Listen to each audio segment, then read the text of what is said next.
from Terror City Home Video.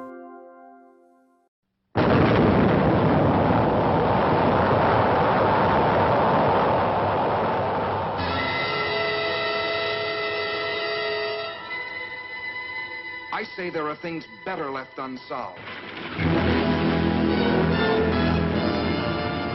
Who knows what waits for us in nature's no man's land?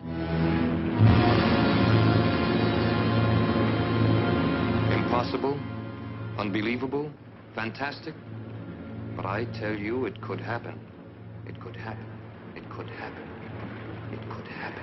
Yes, it could happen.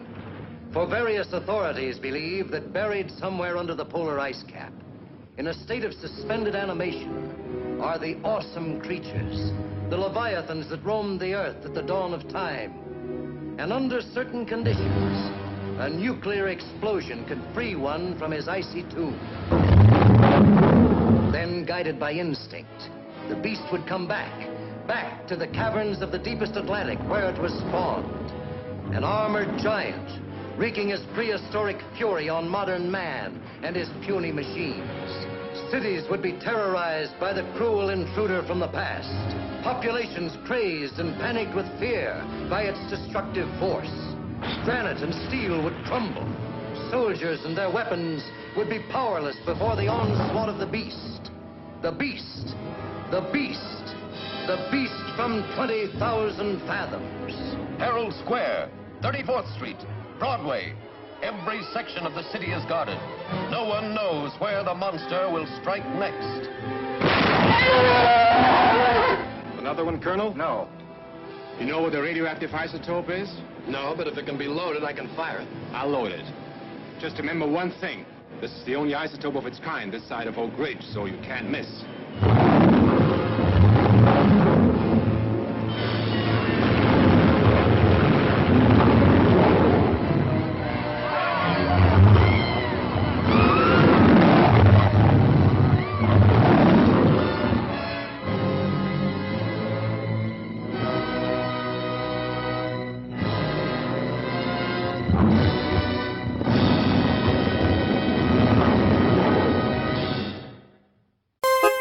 And now, our feature presentation.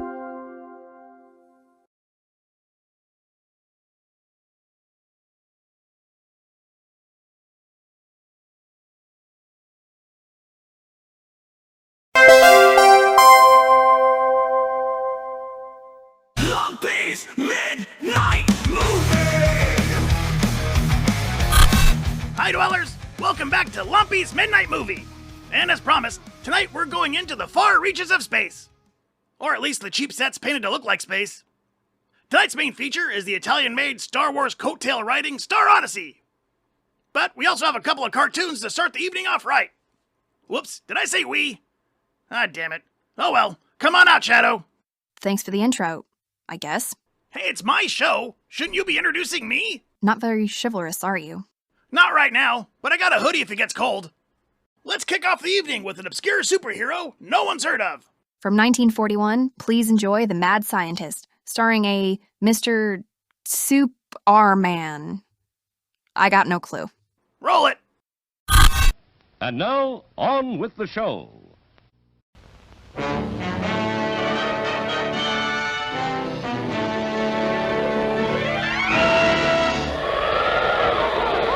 in the sky, look! It's a bird! It's a plane! It's Superman!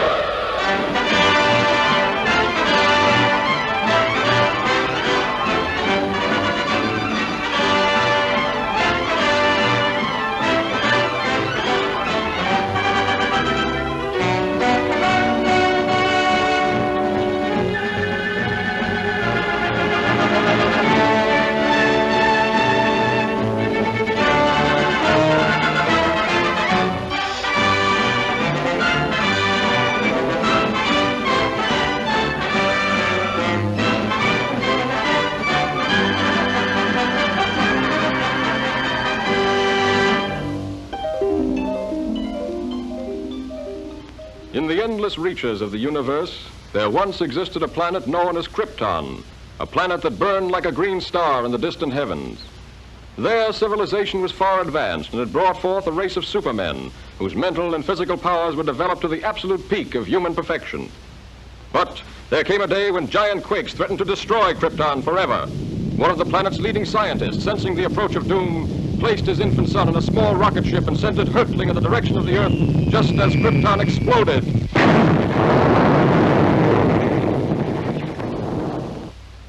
The rocket ship sped through star-studded space, landing safely on Earth with its precious burden, Krypton's sole survivor.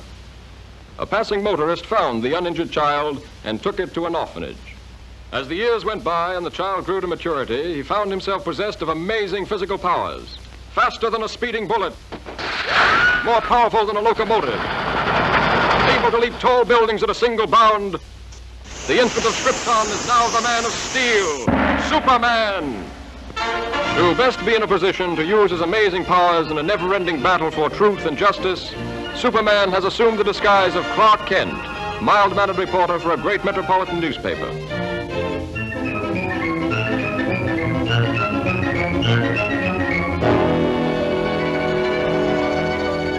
Kent, I want to see you. Just received another threatening note. Okay, Mr. White. Lois, another note from the mad scientist. Coming in, Chief. Now listen to this warning. He plans to strike tonight. Beware, you fools. My electrothanasia ray strikes tonight at 12. Total destruction will come to those who laughed at me and failed to heed my warnings. Beware, I strike at midnight. This nut may prove dangerous. Kent, you help Lois follow up her lead. She may have an angle on this thing. Yes, sir. But, Chief, I'd like the chance to crack the story on my own. No. Thanks, Chief. But, Lois... Chief, don't you think that's a dangerous mission?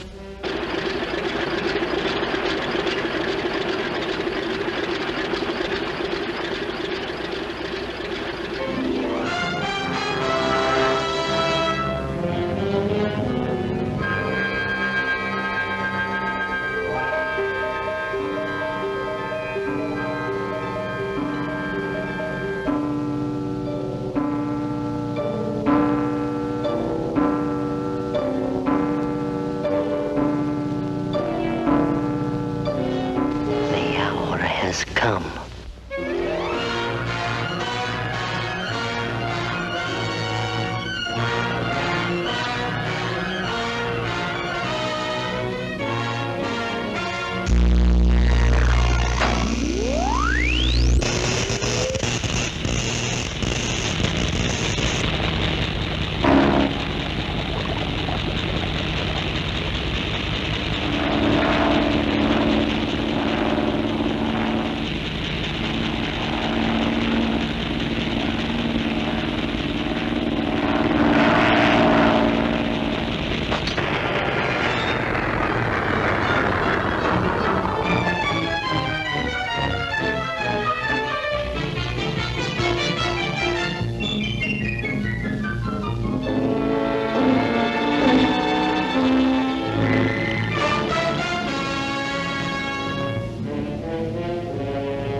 I'm a reporter for the...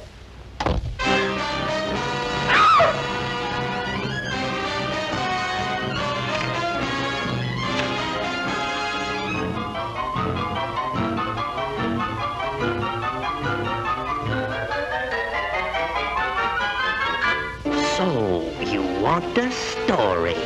I'll give you the greatest story of destruction the world has ever known.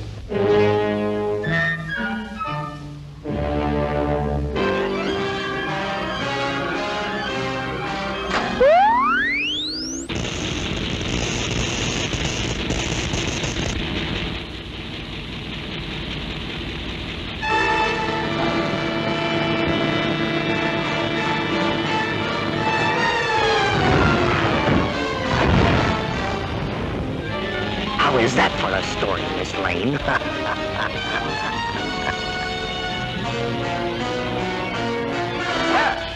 to his threat, the mad scientist, whose warnings have held the city in a grip of terror, went on his rampage of destruction on the stroke of midnight.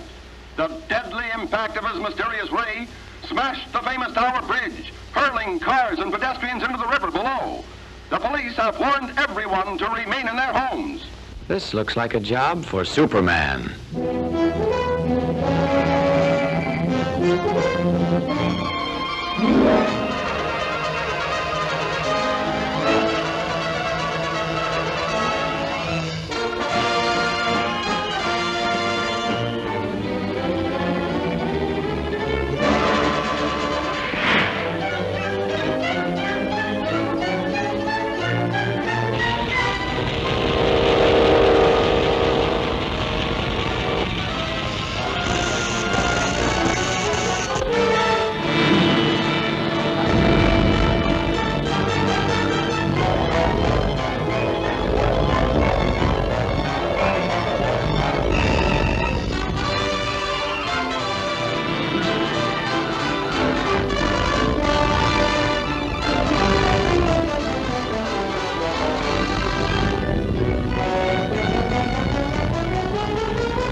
I don't believe it.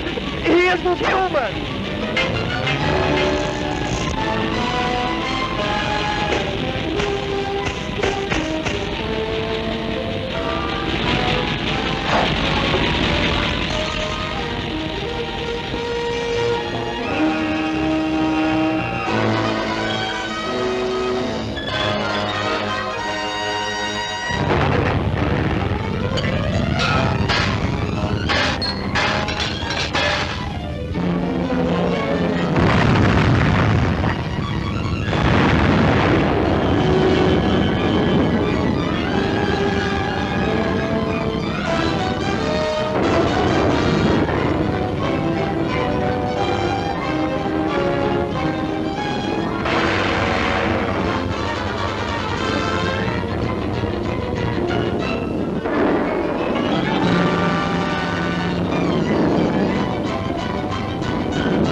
Congratulations, Lois. That was a great scoop. Yes, Chief. Thanks to Superman.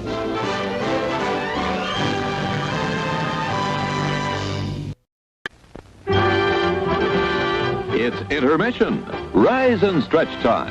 Time to refresh yourself and visit our snack bar. Got a yen for hot popcorn?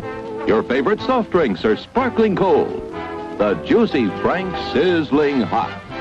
There's delicious coffee, freshly brewed, and all kinds of ice cream and candy to tempt you. Showtime will be announced loud and clear to get you back to your car in time. So stretch your legs. Come to the snack bar now. That was a fun cartoon. Yeah, it's good seeing what Dr. Terramind looked like in the 30s. That wasn't Dr. Terramind. I don't think. And how is this space-themed? Well, Not the Dr. Terramine stuff. But the baby spaceflight and the exploding planet counts. I suppose it does. Hey, want to read a piece of viewer mail? Wait, we got some? Well, we got one. That's more than Mitch or Sally. So, suck it. A piece of viewer mail. That is so awesome. All right, it says, this letter serves as a formal notice regarding your delinquent account.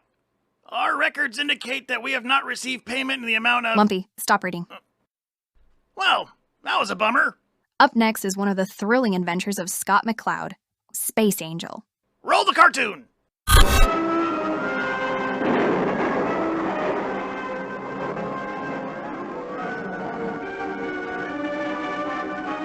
Exciting adventure in outer space with Scott McCloud, Space Angel.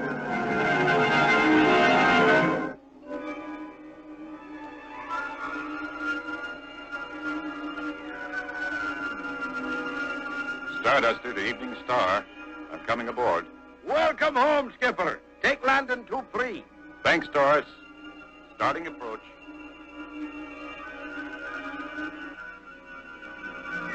How'd you make out, Skipper? Just fine. Mission accomplished. No problems? No problems. Cutting rockets. Drift down 25 degrees. Skipper, would you be saying you didn't miss me at all? Down 25. Of course I missed you, you old space goat. Well, now, that's better. Fire braking rockets. Rockets fired. Coming aboard. Easy now. Easy. On target. 8 ball in the corner pocket. Well done, Skipper. Thanks, Coach. See you topside. Taurus? Was that Scott? Now, how would you be guessing that? Woman's intuition. It never fails. Eavesdropping, more likely. He'll be right up, Crystal. Good. I just taped an urgent call from the chief. Well, now, business must be picking up. And about time, too. I never was much for this sitting around. That'll be the day. And what might that mean? It means you're lazier than a lizard on a warm rock. What? Scott, we didn't hear you. I'm awfully glad you're back. I missed you. We missed you. And this new mission came out just in time. What new mission? Oh, we just got an urgent message from the chief. It's set up in the viewing room. Let's go. Following is a top-secret briefing from the head of Earth Intelligence. Scott, Project Solar Mirror is in trouble. I'm sending you over to Venus to straighten it out. Now, here's the background. All the planets in our solar system have gotten together to build this giant mirror. It reflects sunlight onto dead planets and makes them productive enough to grow food. What a wonderful idea. The mirror was built on Venus in 3 sections like this. A short time ago, a cargo ship left Venus to deliver the first section to its orbiting space station. It never showed up. The Space Force boys got right out there, but there wasn't a trace. We think it was hijacked. Scott, in the wrong hands, the solar mirror could become the most powerful weapon in the universe. Now, here's what I want you to do. Go undercover and get that mirror back. Now, remember, Project Solar Mirror is a matter of life and death to millions of starving people. That's all. Good luck, Scott. Out. Taurus, how'd you like to visit Venus? Now you're talking, Skipper. Set up the Starduster for immediate blast-off. I'm halfway there, sir. Crystal, where's Professor Mace? Dad's in the research lab. Ask him to take over the Evening Star till we get back, will you? You mean I can go too? Of course. The chief wants that mirror back. And who can find a mirror faster than a pretty girl? Scott McCloud.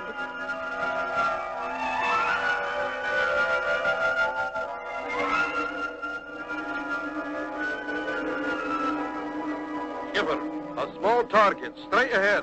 Identify. Can you make it out yet, Taurus? It could be a man in a spacesuit. I'm firing braking rockets. Now, what in the galaxy would... I can see him. He's just drifting. We'll take him aboard. I don't like the looks of it. What if he's just bait? With the hijackers ready to spring a trap on us. We've got to take that chance. That man's in trouble. Taurus, break out my space pack. I'm going out there. I'll keep you covered with the ray beam, Skipper. Right. Remember, I'm out there, too. Close the lock. Pressure equalized. Open the outer panel.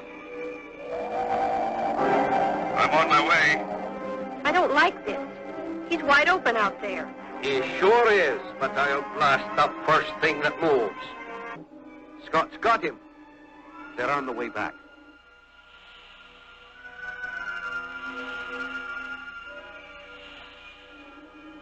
Outer panel closed. Pressure equalized. Horace, take the controls and head for Venus. Yes, sir. Chris, give me a hand with our friend here.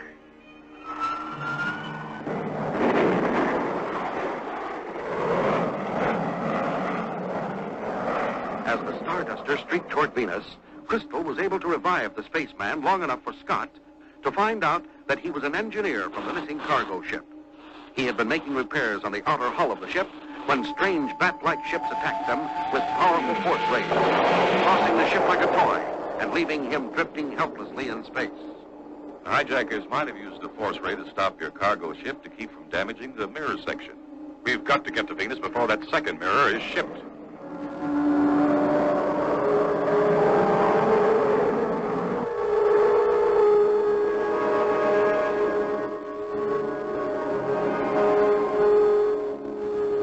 Venus, get into your rocking chairs. Spaceship Starduster calling Venus Control. Approaching your planet on Earth-Venus space lane. Venus Control to Starduster. We have you targeted. Go ahead. Request right of immediate entry for vertical landing. Permission granted. We are transmitting the landing code to your computer. Landing code received. We'll activate in 2 space-time units. Attention! Attention! Ready the area for vertical landing. Clear pad number 3 of all equipment and personnel.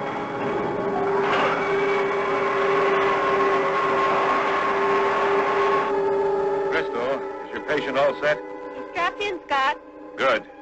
Stand by for landing.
The Space Angel ship?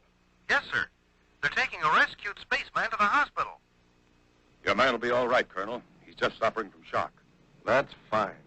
You sure he's from the missing cargo ship? Yes. And he's given us our first clue to the missing mirror section. His ship was attacked by strange spacecraft using force rays. We've got to stop the second mirror shipment before the same thing happens to it. I'm afraid it's too late. Look over there.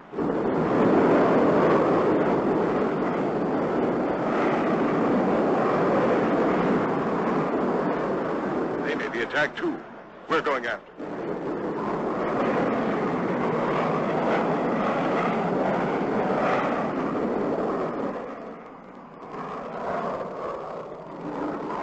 Taurus, have you located the cargo ship? Yes, sir. She's right on course. Scott, look! Over there! The hijackers. We've got to get up there fast. Scott, look! Over there! They've got the cargo ship. Brace yourselves. I'm firing braking rockets.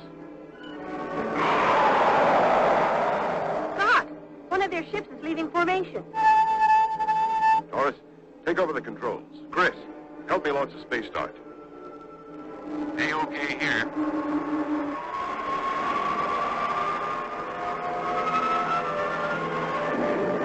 A-OK. Oh, get him, Skipper!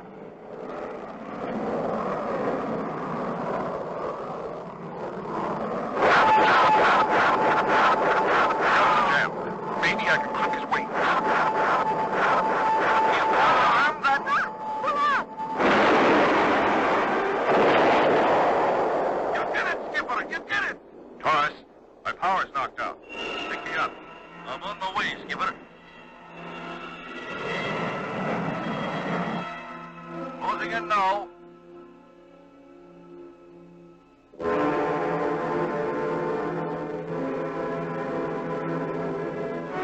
Magnetic box engaged. Okay here. Raise the slingshot.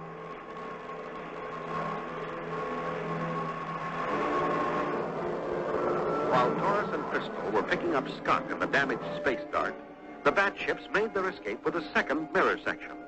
Once again, they headed for Venus and reported the theft of the second mirror section. And told the port director of his new plan to stop the hijackers. The cargo ship, supposedly carrying the third mirror section, will take off on schedule. With this young lady and myself as the only crew. But you'll be captured like the others. That's the idea. We've got to locate the rest of the mirror and get it back. But when the hijackers discover you don't have the mirror... That's a chance we'll have to take. We'll be carrying a special homing device so that Taurus can relay our position to the Space Force as soon as we're captured and taken to the hijackers' home base. Aye, we'll drop on those bandits like a shower of meteorites. Right, Taurus. All right. I'll have the Space Force standing by. Good luck. Scott and Crystal blast off in the empty space freighter, with Taurus following close behind in the Starduster.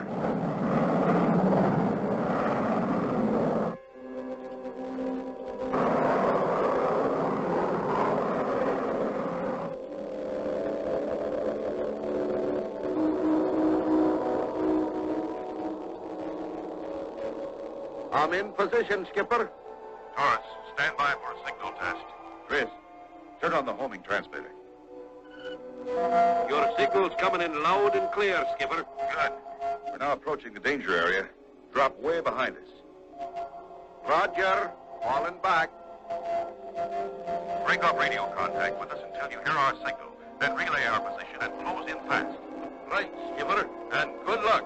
You too, Taurus. Out. Turn it off, Chris. And turn it on only after the hijackers have taken us back to their base.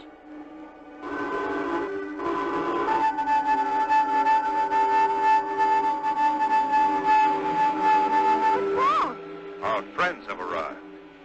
They're using magnetic force field to foul up our instruments and hold us helpless between them. Space Force 1 from Starduster. The cargo ship has disappeared. I'm waiting for a homing signal. Space Force 1 standing by. They're forcing us toward that dead planetoid.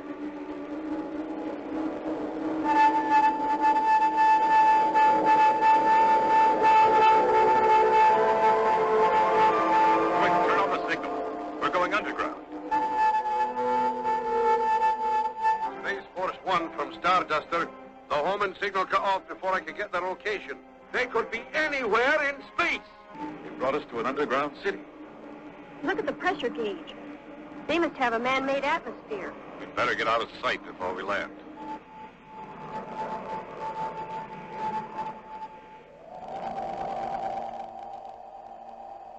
Remove the crew from the cargo ship.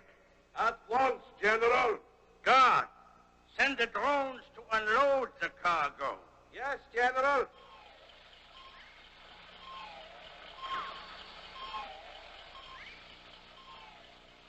General, there's no crew aboard. Ah, the cowards must have ejected themselves. Too bad. Do you think Taurus got our homing signal? I doubt it. Those big doors closed too quickly.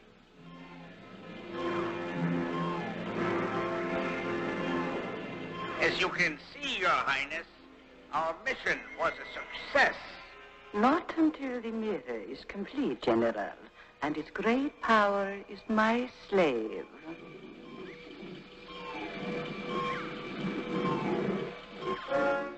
General, the shipping crate is empty.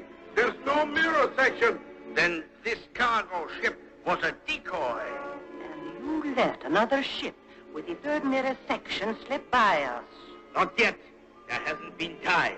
Listen. I will get the mirror myself. I will lead our ships to intercept it. If you should fail, General. I know the consequences.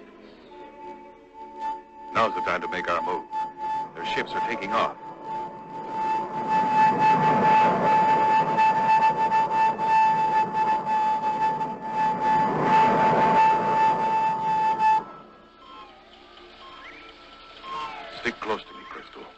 Try and lose me.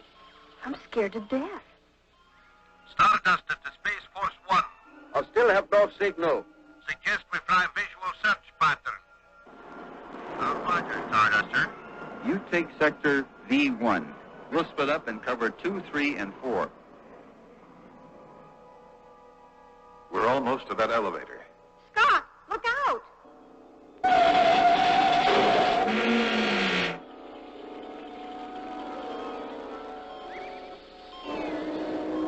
All out the prisoners. But, Your Highness, I recognize the man. He's called the Space Angel. And what is that to me? He is the top agent in Earth intelligence. He's dangerous. He's not sent on missions of small importance. So, already they are learning to fear me. Of course, Your Highness. Good. Now thaw out the Space Angel. But he'll try to destroy you. Major, obey or die. Drones, thaw out the prisoners at once. Stardust to Space Force 1. I have no contact in my sector. How are you doing? The Space Force 1. Negative in Sector 3. Able, Baker, Charlie, report. Negative in Sector 4. You were ill-advised to invade my domain, Space Angel, with an army of but one schoolgirl. Schoolgirl? Now you must pay for your clumsy attempt to sabotage my plans. You both will suffer an interesting fate, devised especially for you by our good friend, the Major here. Major, take your prisoners to meet the ingenious fate you have in store for them. I warn you, you'll never use that mirror. Strange that you should say that, Space Angel. Because the Major is ready to test the focusing power of the first 2 mirror sections, using you as his first target. When the concentrated rays of the sun are aimed at you, We'll be burned to a cinder. Take a good last look. They've already put together the first 2 sections. One more section and that mirror will be the most powerful weapon in history. And you'll be the first to try it out. Get moving. Not yet, Major. Look at my ring. It's aimed right at you. What do you mean, aim? It has hypnotic powers, and it's putting you to sleep. No, don't be. Dick. He collapsed. But what about the guard drone? Without orders from the Major, he can't move. I've spotted one of the bat ships. I'm following him towards a dead planet in Sector V1. Roger, Starduster. We're right behind you. If I can tilt the mirror down, the Queen will become the target instead of us. The sun's rays reflected onto the ground over the underground headquarters would generate enough heat to... To smoke them out. Right. Let's climb up to the controls. You've done it, Scott. You've focused the sun's rays right over the underground headquarters. Look what the heat is doing to the surface. Scott, look. The Starduster. Taurus found us. General, what are you doing here? You haven't failed. I couldn't help it.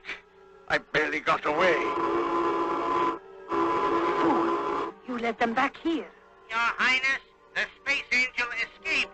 He's focused the mirror right over your headquarters. That's why it's so hot. Your guards are all deserting. Deserting me? Quickly, Your Highness. To the escape ship on the dark side of the planet.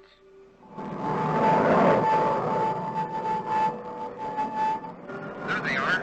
Bogey at 8 o'clock glow. Arm your rockets and close. They're firing on us.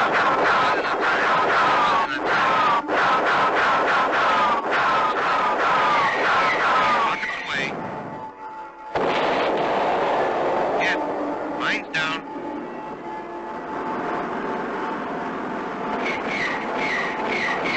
Rockets away.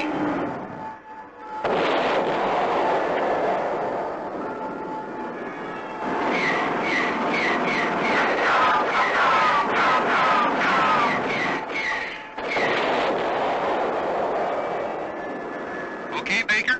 Okay, Charlie. Regroup.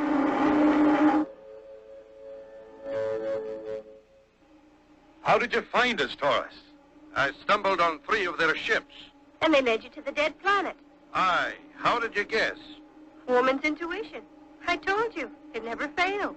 Space Force 1 to Starduster. Targets neutralized. Was your pickup successful? Well done, Space Force. A-OK here. Mission accomplished. Roger, Starduster. Any further orders? Yes, Captain. You've done a fine job. Now guard the solar mirror until it can be picked up. Will do, sir. Space Force out. Scott, I just thought of something. What's that, Chris? The mirror is still tilted down. It'll melt the whole planet. Don't worry. The natural revolution of the planet has already moved the mirror out of the sun's rays. Of course. Now, why didn't I think of that? Woman's intuition.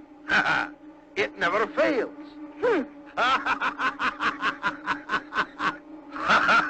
Oops. Say you're sorry. Hey, you two. Make up.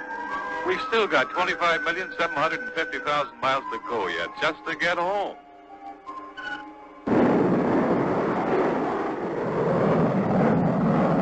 Don't miss the next exciting adventure with Taurus, Crystal, and Scott McCloud. Space Angel. Is it just me, or does the Scottish guy have the hots for Scott McCloud? And he's really open about it too, huh? Oh, good for him. Hope Space Angel comes around. I really liked that one. Oh, totally. We might have to do another one of these next month. And if you fine dwellers have anything you want us to watch, let us know in the comments. If it's legally doable, we'll take a look. But now, on to the feature presentation. Ooh, that felt cool to say. Right? The main event for the evening is Star Odyssey, one of a wave of no-budget sci-fi films trying to snag a tiny sliver of the Star Wars pie. Don't ask why, but Star Wars pie sounds kinda gross. Probably tastes like carbon. So this bad boy comes to us from Italy, where it was released as Siete de Uba. I'm not doing that. Literally, it means 7 golden men in space in Italian. I can't pronounce Italian. Enjoy as an alien with alligator skin for a face bids to buy the planet Earth. Or Sol 3, as they call him in the movie.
There's something happening on our perimeter. An unidentified spaceship has penetrated our defenses.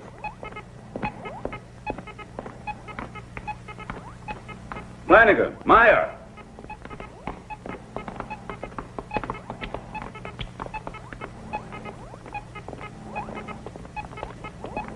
What's going on? This is Unit P of Reconnaissance. Reporting the sighting of an alien vessel, a flying saucer. They're maintaining full radio silence. They don't reply to any of our signals. The velocity of their ship is much superior to my craft. I'm sending Johnson out after it in a new Hunter. That's the best we can do, sir. Let's just hope he manages to catch it. You can try to force it to land, but if they won't, he should return to his launching module. It's possible their intentions are hostile.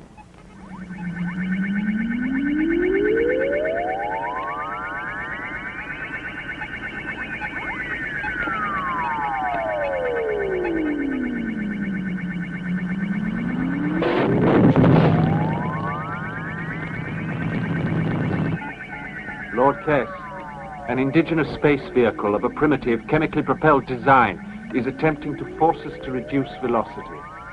Destroy it. Insert central computer link into defense system circuits. Hurry. Link inserted. Space Hunter A, 74 Beta, struck and disintegrated by a destructive ray impossible to identify.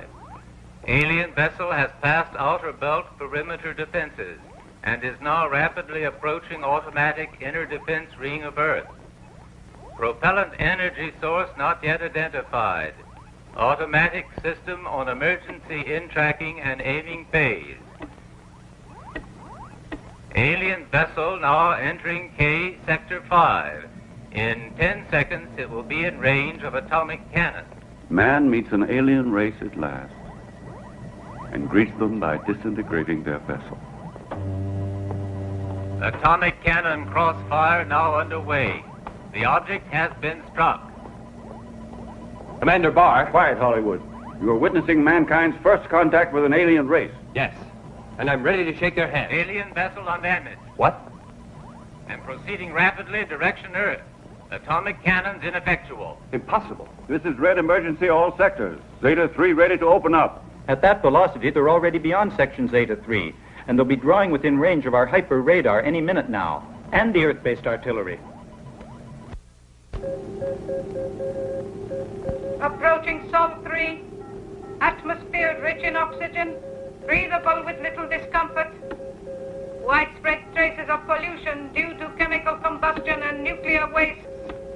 Analysis of magnetic and heat radiation reveals technological level approximately equivalent to the Aztec culture 18 centuries ago. Bionic radiation analysis reveals planet population to be approximately 10 billion units. Infrared scanners show that almost all industrial and residential structures are below ground or on the seabed. This appears to be due to the necessity of freeing the surface for agricultural use. There are in addition vast areas of both land and sea dedicated to breeding and raising lower forms of life to serve as nutriment for the higher forms. Sol 3 is even better than I thought it was when I bought it.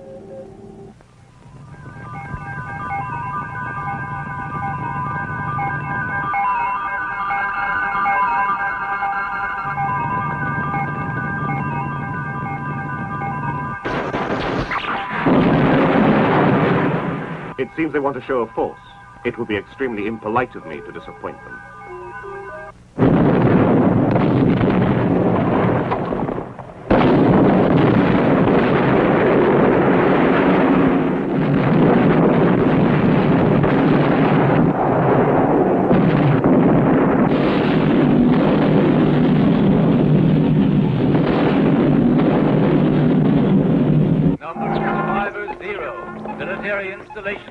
Destroyed. They're continuing to destroy all our military bases. After they knocked out London, they started on Accra. There are no survivors at Adelaide, and Tokyo Sub says the Okinawa base is just a junkyard. The laboratories have nearly finished examining all the available data, but the news has leaked out. I can't hold off the reporters much longer. In spite of the lack of official information, the papers are already talking about an invasion. It'll take a miracle to save us now. If anyone can work miracles, Professor Maury can. Professor Maury? Who's he? Maury is a truly exceptional scientist. He has a degree of intelligence that puts him about 2 centuries ahead of everyone else. Why isn't he working with us? Because he's too independent, stubborn, and undisciplined. He won't accept any kind of authority. But in a situation like this, he's the only person who can do anything. Why not get in touch with him? The problem is that my relationship with the professor could not be described as ideal. The last time I asked for his help, he was so difficult to get along with, I had to arrest him. He can't have liked that. Quite. At the moment, the only person he might listen to is a young Lieutenant Oliver Carrera. Ah, Hollywood. That fellow who acts as if he were a superstar in a TV series called Fighting Hero of the Galaxy. Him, the only one who could possibly help. Holly spends most of his spare time at the professor's. There's a young niece he's playing up to. Professor Maury lives at the ecology laboratory on the cereal range and passes the time turning out inventions that are incredible. Flanagan, I can't hold these reporters back anymore. Don't worry. I'll take care of that howling mob. You have to go on a very important mission.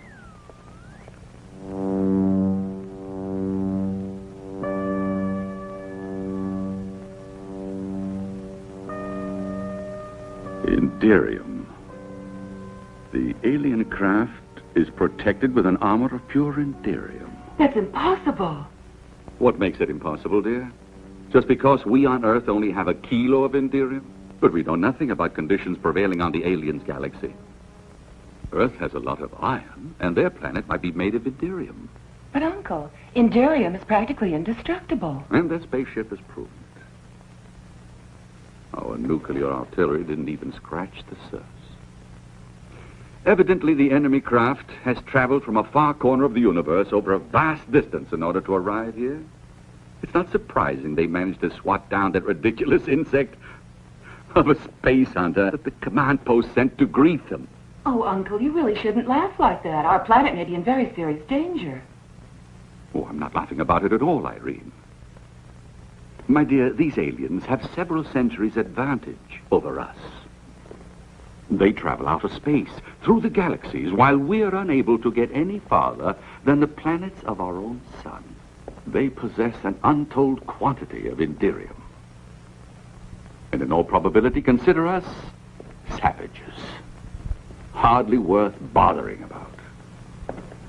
Technologically, they may be ahead of us, but I think that... Just a minute. I'm sorry.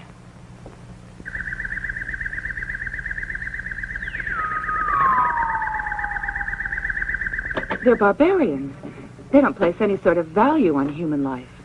But you're forgetting how the white man behaved towards the Negro. And the American Indian is the most powerful race which makes the decision as to who's civilized and who's not. And I'm afraid we'll have to accept our inferiority and submit to the inevitable.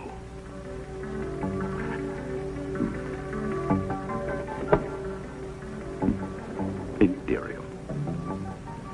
I never would have imagined that I'd have to go back to my research on Inderium.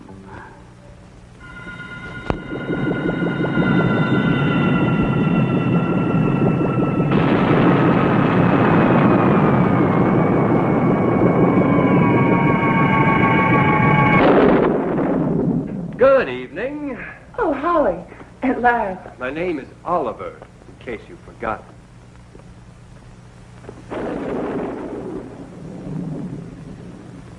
No, darling. Please excuse me. I mustn't be informal. This visit is official. Since the visiting hero is so anxious to maintain his formality, I suppose there's no use offering him a drink. Good Lord, what's that? It's an old house robot that Uncle built ages ago. It had a short circuit in its electronic brain, and it acts a little peculiar. Why don't you fix it, Uncle? Well, I could never find the time. Anyway, I've forgotten how it works. He may not speak very distinctly, but he's a superb bartender. Professor Maury, we're faced with disaster. 3 of our bases are already in ruins, and we're completely helpless. No doubt you've heard the latest news bulletin. According to the official news, the situation is under control. What do you want with me? Commander Barr has entrusted me with the most Oh, important I know that. You already said your visit was official. So I can easily imagine what kind of heroic mission Commander Barr has entrusted you with. To persuade that old fool Maury. To help him out. I must say your Commander Barr certainly has a nerve. After putting my uncle in prison, he still thinks he's entitled to ask his help. Yes. But the whole point of the matter is that there's no way I can avoid giving you the assistance you need, since I have to live on this earth myself, as does my charming niece. I'll do what I can. But on my conditions only. No conditions, Maury. I'm not authorized to agree to conditions of any type. You can do whatever you want, but don't expect any support officially. If anyone gets burned, I'd rather the anyone was you, naturally.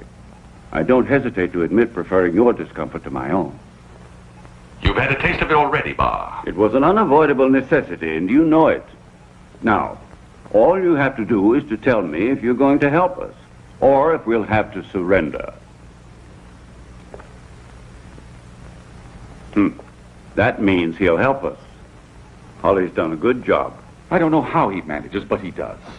I burn my fingers, and he warms his hands.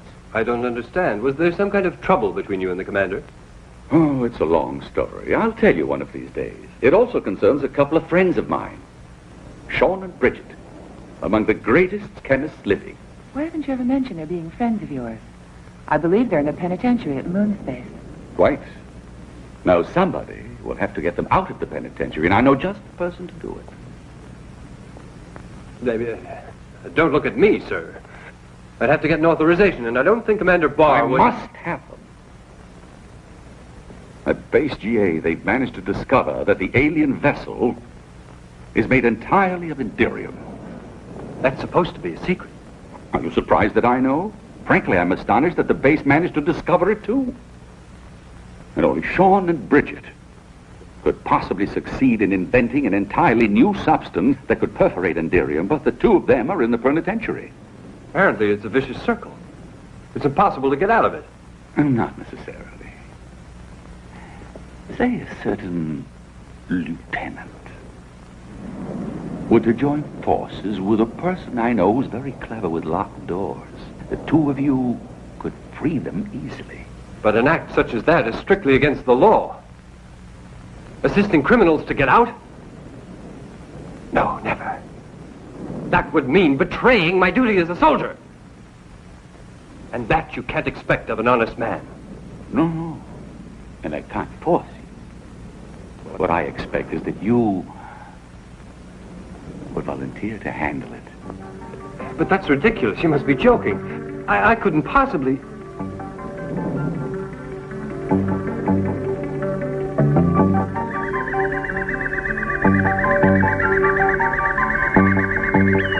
Yes. You're right. Of course I'll do it. Professor, I volunteered to handle it. You've done it again. It's very unfair of you. I must have Sean and Bridget. And Dirk and Norman. And as for them, you'll have to track them down for me, won't you?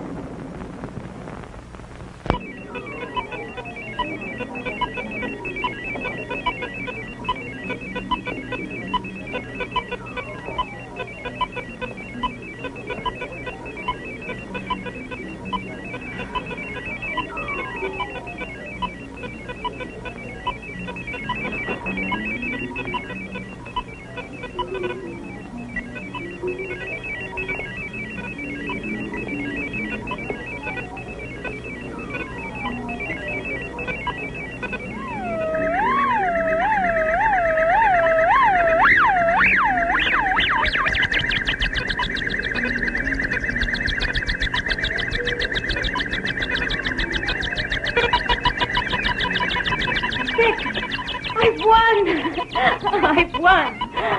I've defeated you in the 6th game. I knew my luck would have to change sooner or later. Pay up. Come on. I'm afraid you really were very unlucky. The law of probability was certainly on your side. Oh, Dirk.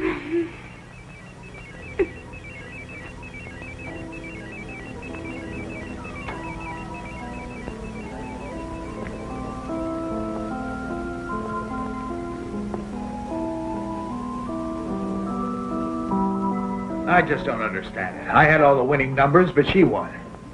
Huh. Very lucky girl. You know, I never thought I was going to win, Laramie. Dirk Laramie, you brought me luck. Hey, listen, you. Can't you see I'm busy? You're Dirk Laramie, aren't you? The gambler who hypnotizes his opponents. Look, I'm busy. Let's talk about it later. Hey, boy. This is Dirk Laramie, the guy who can see through cards. I think he ought to give back the money he won off us. That's him. Hey there. Just a moment, darling. You gonna hand over that cash to us? Here.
So you were here too, huh? I'll bet you were hitting me harder than the others. No, I'm afraid I didn't have that pleasure. But I did enjoy the performance.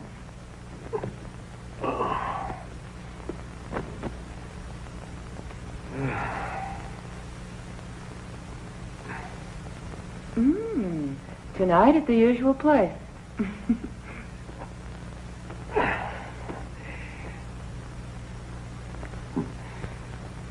She won't keep the appointment. A couple of guardians caught her just as she was trying to slip quietly away, unfortunately.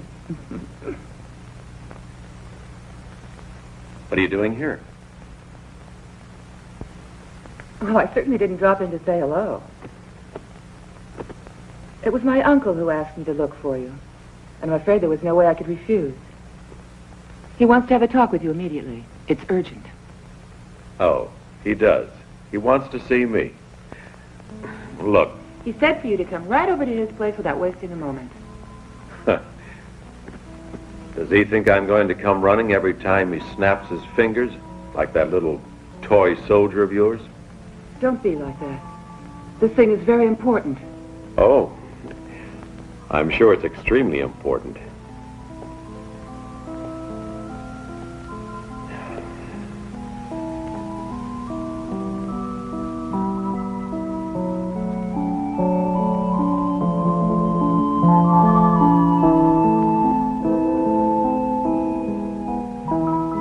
What a shame. You've gotten worse, Irene. You used to kiss a lot better. It's the fault of that soldier, Holly. Dirk, how many days have you been in here? Oh, 2, 3, I don't know. Then you know nothing about what's happening in the world. Why? What's happening? They assassinated another president? Why not come and see? Mm-hmm. I guess I should.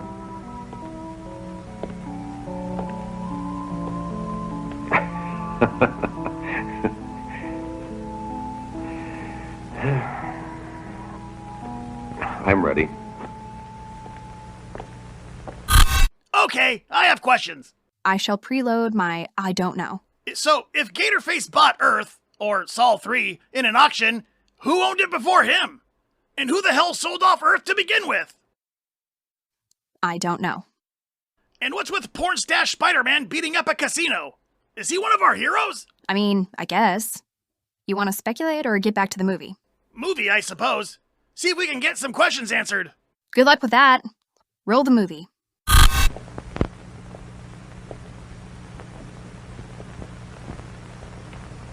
Good morning, Professor. Good morning, Dirk. Won't you sit down? Jeeves?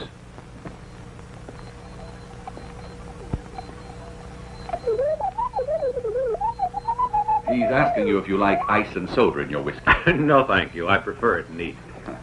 I take it Irene has already told you everything. Not exactly. Began explaining 1 or 2 things.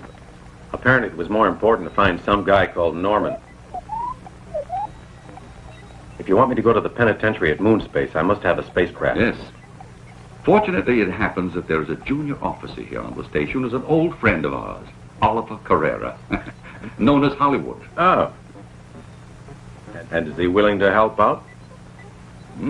I've already awakened his interest in the operation. All you have to do is prevent him from changing his mind. With your unusual talent, I'm sure you will have no difficulty gaining his cooperation in borrowing one of the Navy's vessels for our use. Do you follow me? I sure do. It's just like old times.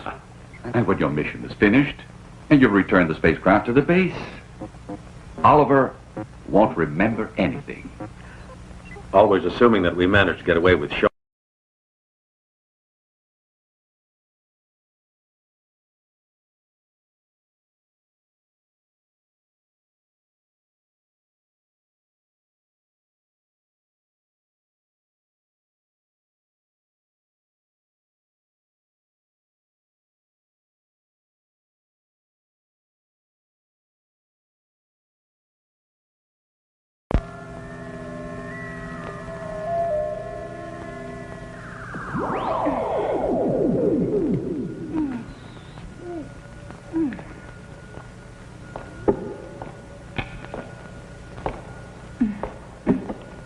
Thanks for reanimating me.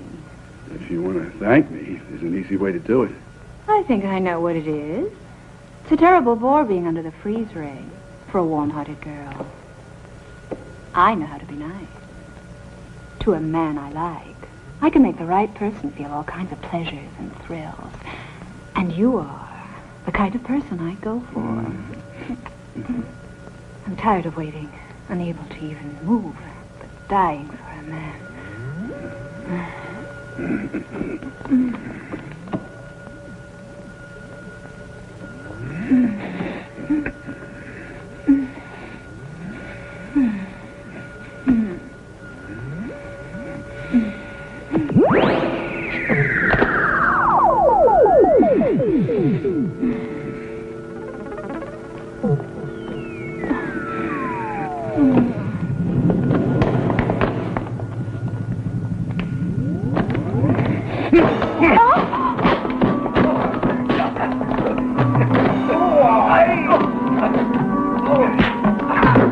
Emergency squad to Sector 4. Attempted breakout. Emergency squad to Sector 4. Attempted breakout. All available wardens will converge on Sector 4 and restore order.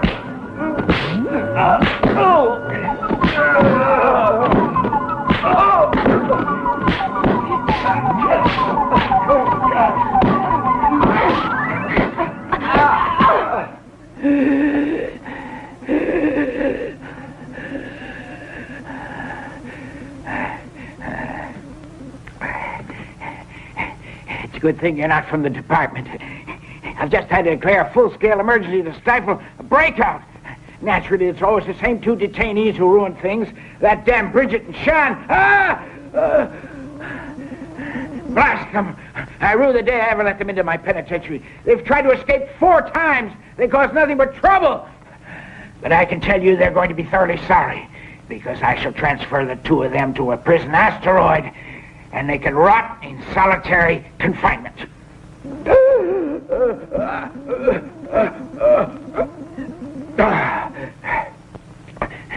But of course, this is of no interest to you. It's just my problem.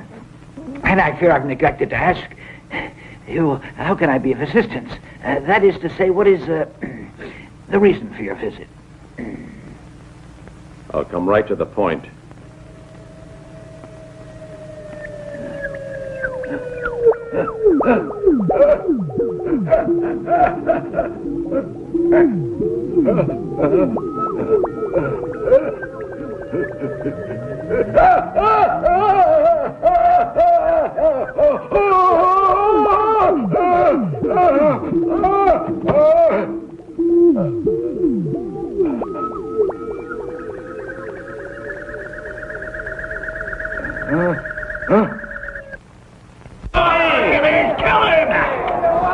He's yours!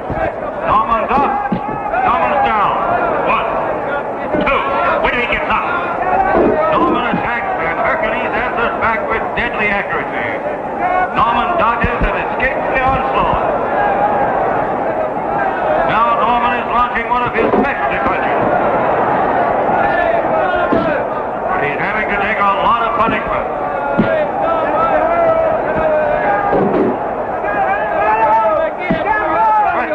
How long can he stand it?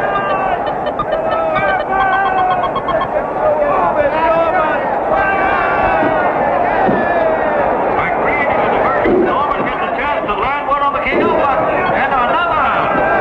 Hercules 4 is down! On the canvas! That's the dirty lying android!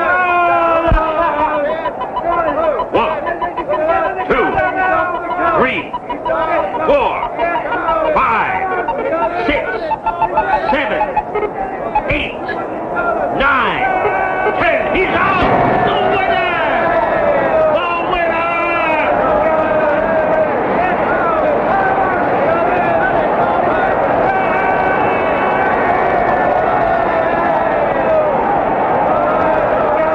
I won! $1,000. Where's the money? Let's go. That was $40 on Norman at 10 to 1. 400.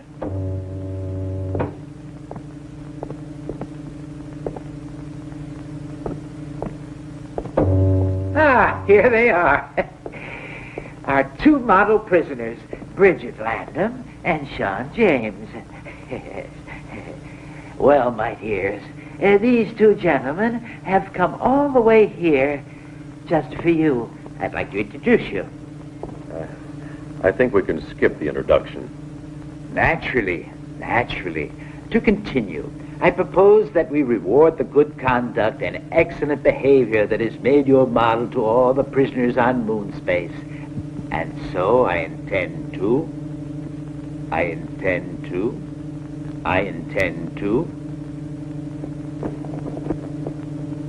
shorten your sentences by the remaining 78 years and release you in the custody of these two gentlemen who will escort you back to Earth.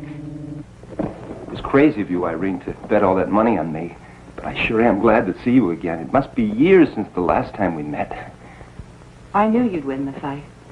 My uncle says nobody can fight like you can. Whenever anybody talks about fighting, he always mentions you.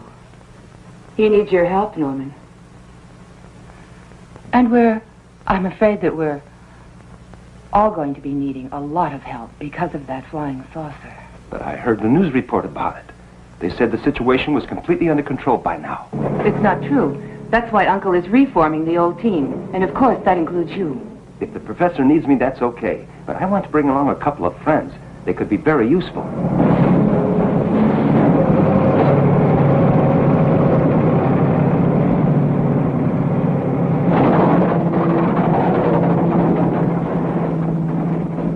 I don't understand. There isn't a living soul around here. But I never mentioned living souls, Irene. Hey, look in that pile of junk. That's one of them. Come on.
Made me waste nearly 5 hours over this. Uncle will be furious. Take it easy, Irene. You'll soon see that your 5 hours haven't been wasted. Okay, now, replace the power unit. You take micro batteries, 2. Down here. There, perfect. Say something, Tilt. Damn you, Norman, you interfering, warm-blooded animal. Who authorized you to reactivate me? Why can't two poor robots commit suicide in peace without some meddling human recharging their circuits? Tilly and I wanted to put an end to it all because... Now, let me see. Where was it exactly?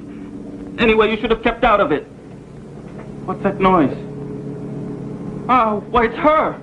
Starting the journey to the eternal nothing. Hurry, there's not a minute to lose. If you don't want me to go to pieces again, you must save her.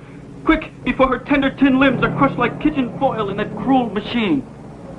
Oh, Tilly, my precious Tilly.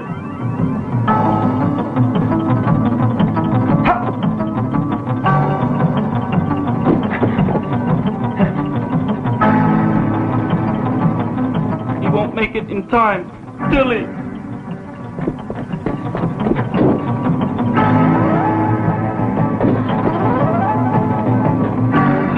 Darling, light of my transistors.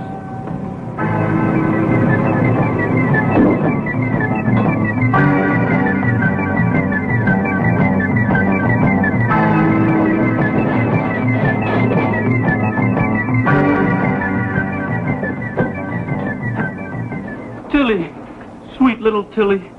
Thank heaven he made it in time. She's beautiful, isn't she? Oh, yes. She's really We're engaged, beautiful. you know. We love each other deeply. Quick, Norman. Get that trash off her.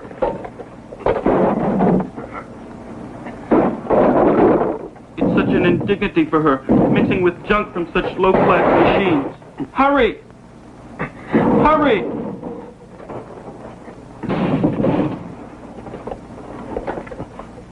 No doubt you came provided with fresh micro batteries for her, too. Uh-huh. Tilly, my treasure. Are you all right? Tilt, my dear, is that you? Are we in robot heaven? I expected something different. No, Tilly, we're not dead. We've been reactivated. Oh, darling, I wondered if I'd ever see you again. I'm sorry our suicide pact was a failure. It was such a romantic idea, and I know how hard you tried to make it work. I don't mind, Tilt. One can't have everything in life. By the way, Tilly, I must have a splintered crystal in my memory bank. I can't remember why we made a suicide pact. You can't remember. Oh, Tilt, how can you be so unfeeling? It was because... Let me see. It was because we decided to end it all. Yes, but why? Why? Oh, dear, I can't remember either. And you really think that these two funny little robots can actually be of some use to us? Don't judge them by appearances. They're full of surprises. Tilt once got me out of a very tricky situation. He's able to project an energy field around his plating so that moving objects pass through without touching. These two units were designed as one of a series of far-out experiments to see if they could create robots with human emotions. They were only partially successful. However, there are several areas where they produce quite unexpected results. Now I'll demonstrate for you how Tilt can cope with any adversary. It's extraordinary. I'll try to hit him with this pole. Just watch. Hey, Tilt! What is it? Can't you see I'm busy? On guard! Are you crazy? No, it's all right. Just kidding. Kidding, he calls it. Tilly, where are you going? Wait!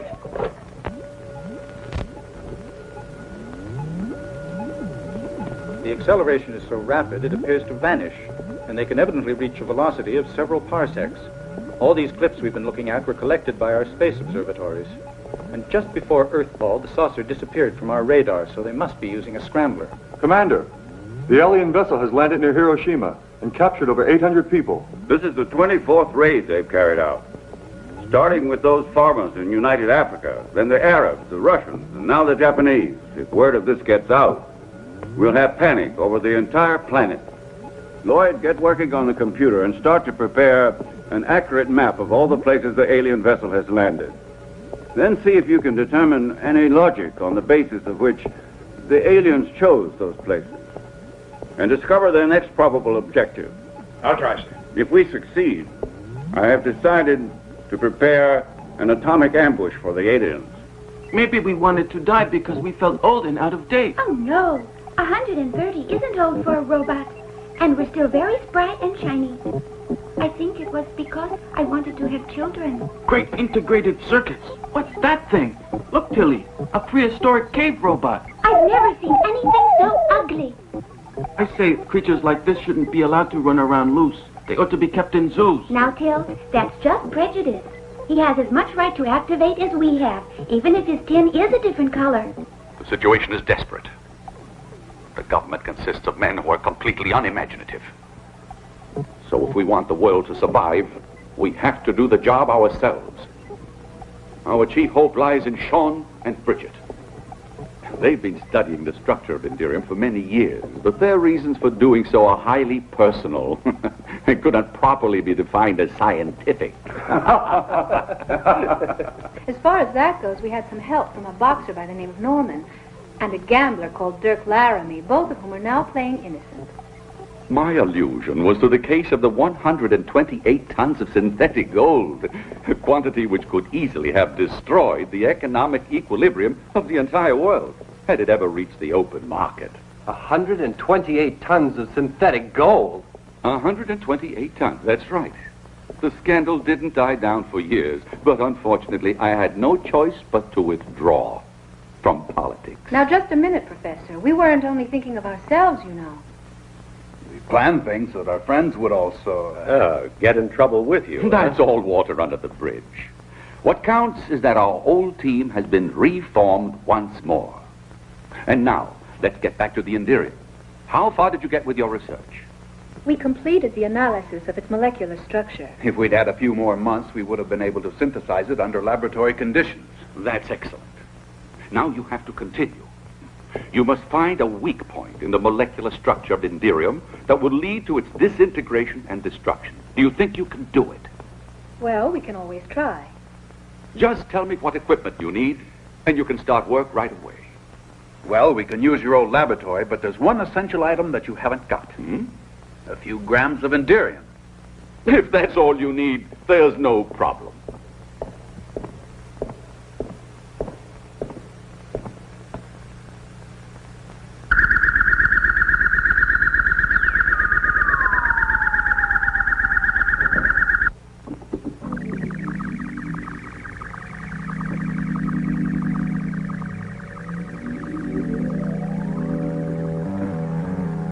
This container holds pure Indirium. You can imagine how difficult it was to come by.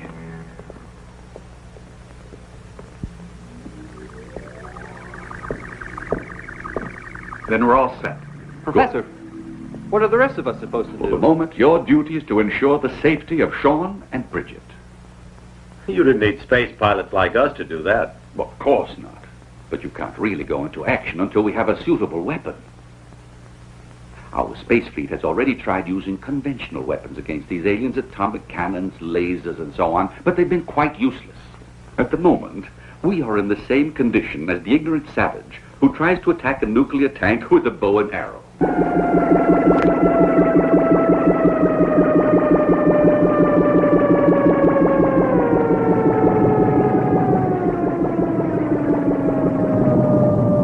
Send a message to Coburg to accelerate the preparation of cargo vessels.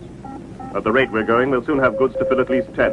Yes, sir. Check the surrounding area on the monitor to see if there's any activity on the part of the indigenous troops. Instruction followed. What's that? I just felt a contact with an alien brain. A very powerful one. Strange, it's the first time this happened on this planet.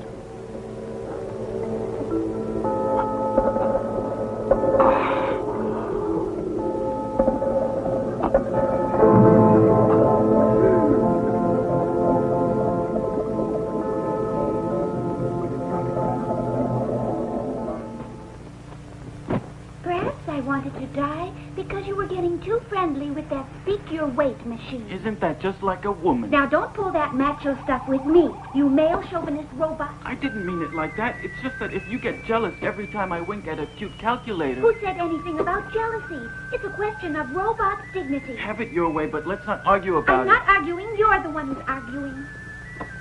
Careful you don't make those holes too deep. Otherwise, the electromagnetic discharge won't be violent enough.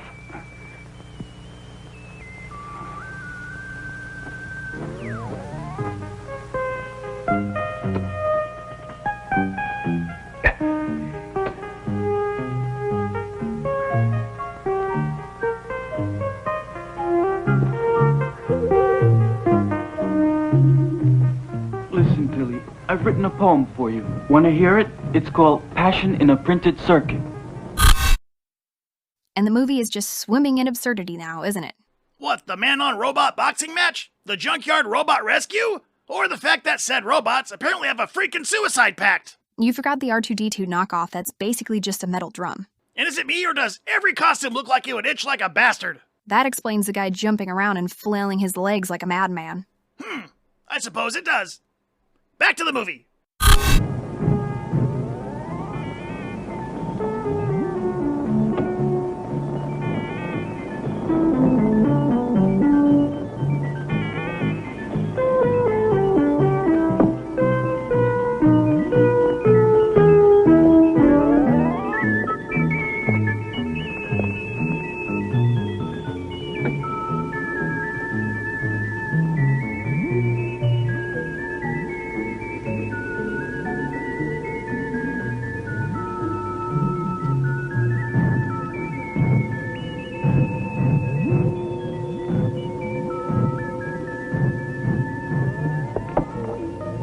Damn it all.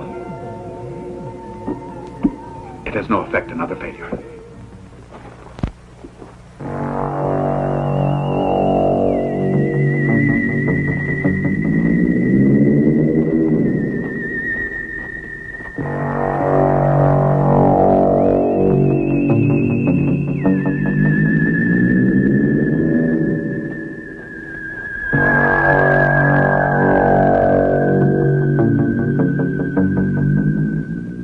A reduction in the aliens' activities.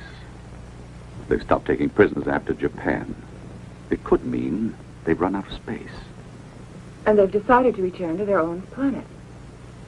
Unfortunately, it's a most probable hypothesis, because in all likelihood, they will return in greater force, and we are still defenseless. There's absolutely nothing we can do to stop them. Sean and Bridget are continuing with their experiments. But they haven't had any positive results. Well, I'm going to take some food to the boys outside. They must be starving. Be sure to give them an equal ration. Oh, no, you know Holly. He'd never dream of accepting preferential treatment over the others. I was really thinking more of Dirk. Would he accept it?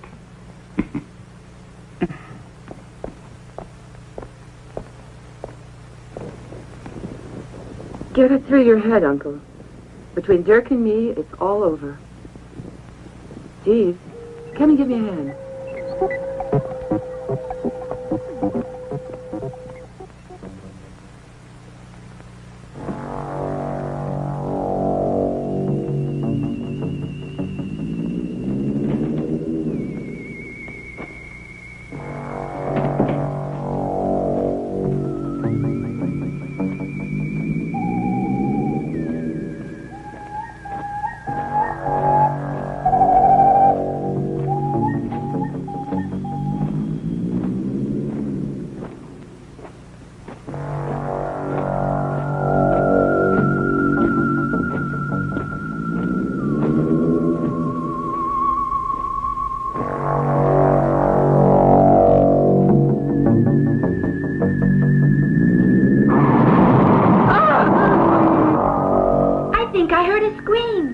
I didn't. You probably got an overloaded imagination circuit. Bob, hurry. Aye, aye, sir. Not to me, you fool, to him. Ah, yes, him. Oui, oui, mon général. Have you guys gone crazy? If we had the time, I'd haul you before a court-martial. Quiet. Didn't you hear that noise? It sounded like a scream. Perhaps it was her brain I felt that contact with. But there is no way to tell until she regains consciousness.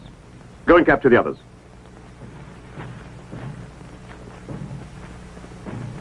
A stroll in the woods is very romantic, but I wish you'd stroll a little faster. Come on. Why don't we carve our names on a tree, in a heart? No, we can't do that because a tree is a living thing, and the law of robotics won't let robots damage living things. We can only damage each other. Like the way you hurt me by flirting with that automatic shoe polisher. Me, with a slot machine? Never. Shh, what's that? Someone's coming. Tilt, I'm frightened. They must be the aliens. Cut out your anxiety circuits and keep calm. I'll protect you. Oh, Tilt.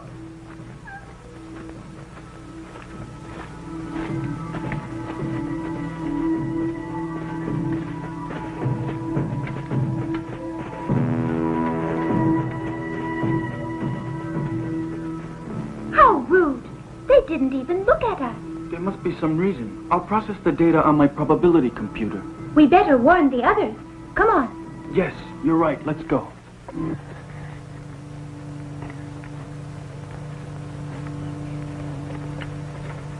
They're here. They're here. Who's here? Who do you mean, Tilly? The extraterrestrials. You don't mean the aliens? Yes, we just saw them in the woods, coming this way. Quick, Tilton. You better go and warn the others. Tell them Tilly and I are waiting back here. I'm on my way.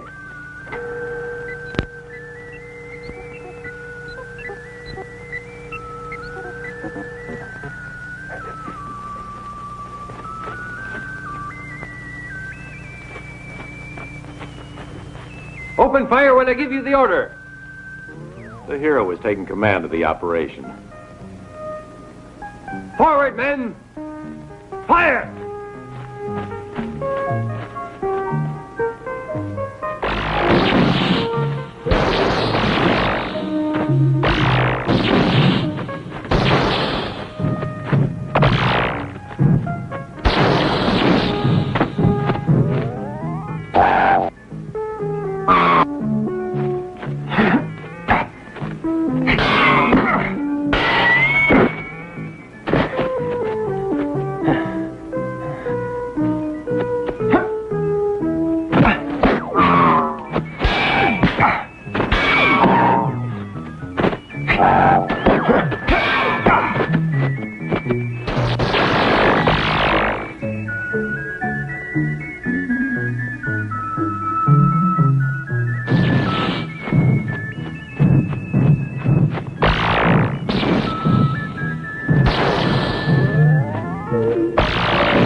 strategic withdrawal. Let's get out of here.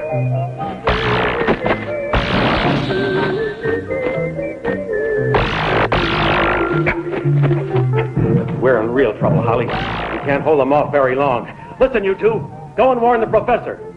Okay. Come on, Tilly.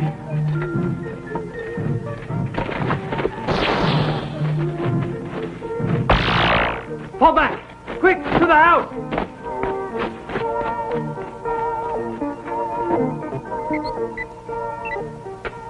Professor, the alien invaders are overwhelming our defending forces. I'm aware of it.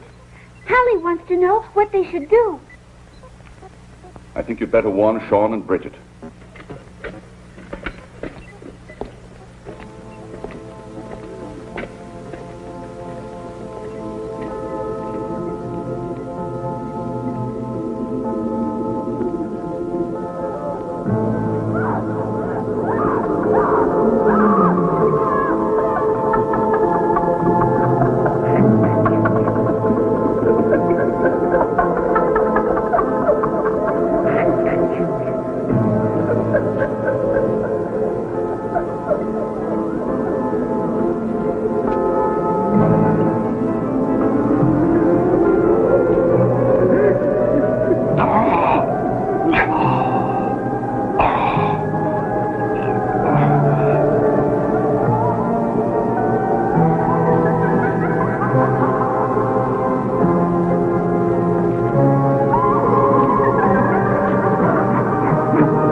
Searching again. And it's not the girl. It's a brain of great intelligence. The electro bombs.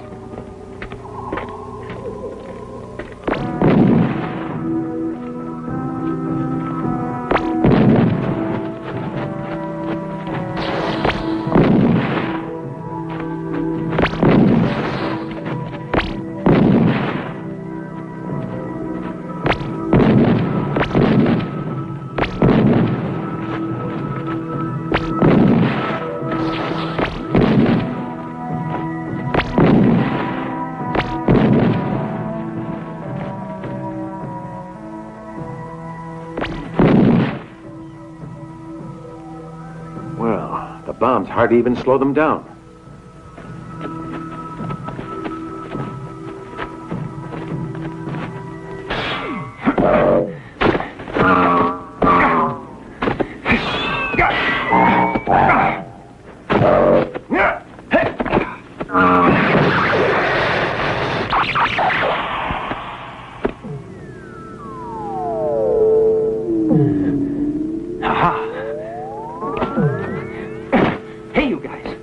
Found out that they're androids, and androids are nearly invulnerable. Yeah, but with this sword I was able to knock out 8. That means we finally got a weapon we can fight them with. Everyone take these pills.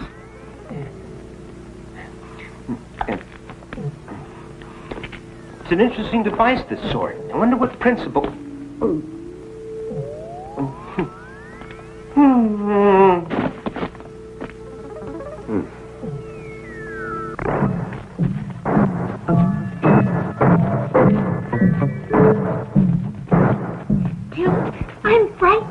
Don't worry, darling. They're androids. Didn't you hear?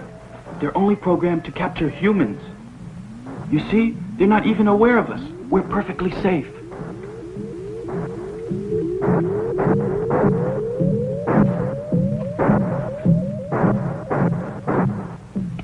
There's no trace of life in these bodies.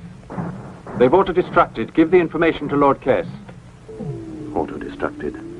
Yet I still sense the presence of that other brain. Put a brain lock on her and set her free. She will be our weapon. Return aboard.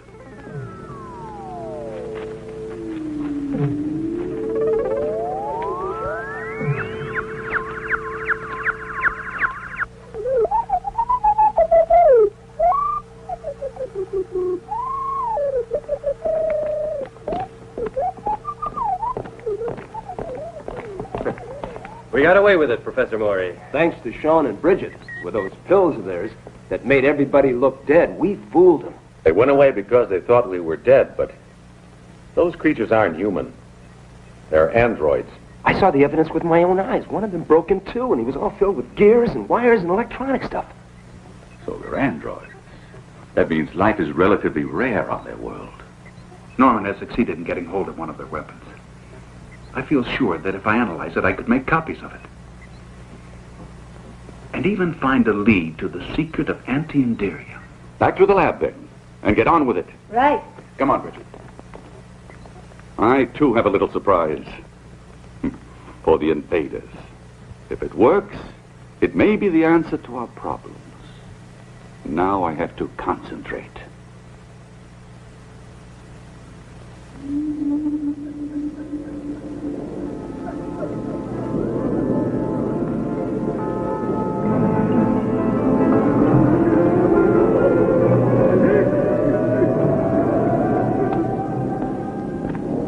Section 1. All clear, sir.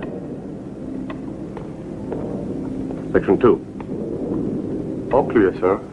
Someone is preventing our liftoff with a telepathic net. It's quite incredible.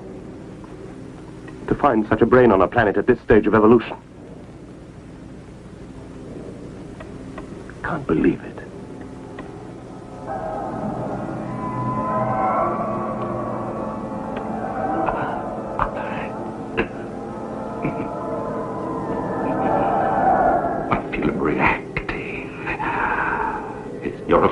Superior to what mine is. What I don't understand is he's capable of destroying me, but he's probing very profoundly with every possible precaution. His mental powers are almost frightening. I'm trying to hold on.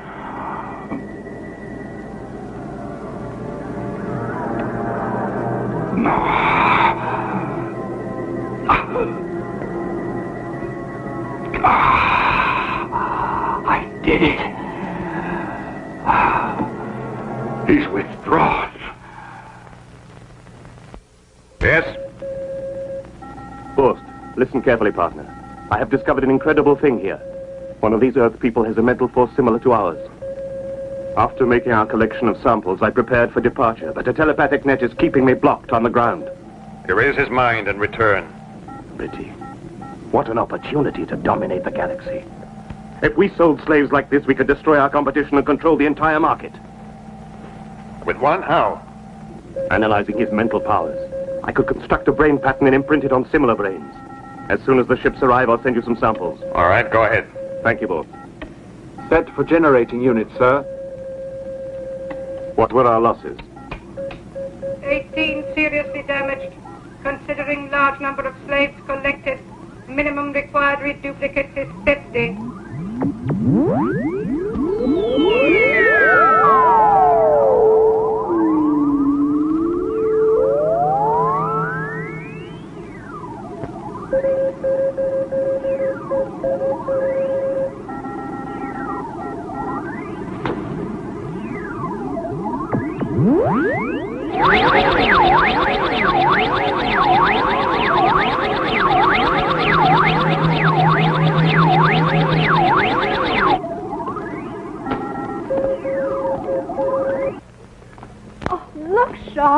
Look at this.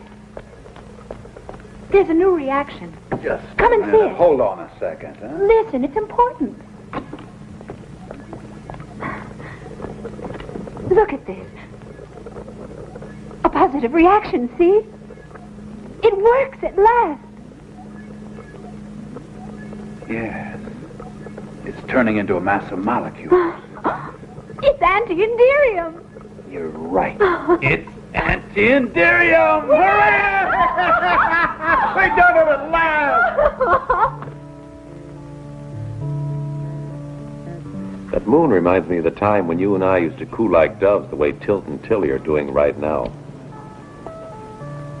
Okay, forget it. A night like this makes my quartz crystals quiver. I love the way you... Who gave you that? Your toy soldier? Your plate is a soft. That's none of your business.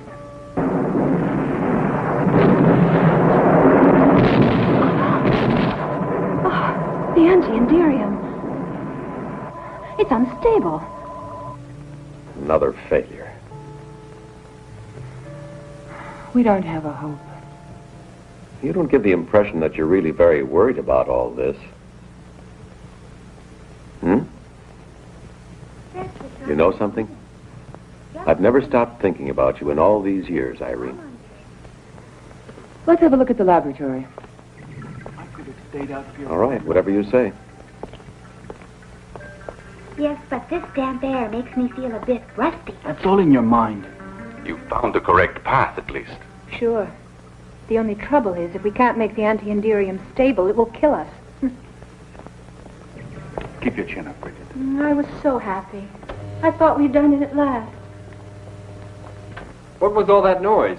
How's a guy supposed to sleep in this joint? I see you've been playing with fireworks again. Without a very These flesh and blood creatures certainly go at things the hard way. You're right.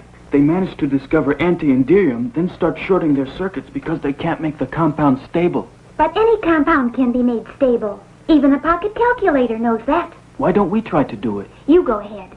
I was never very well programmed in chemistry. All right, we'll do a quick spectrographic analysis, and then we just have to raise the critical temperature by adding a little pinch of this. Are you sure it will work? If not, we'll all go together.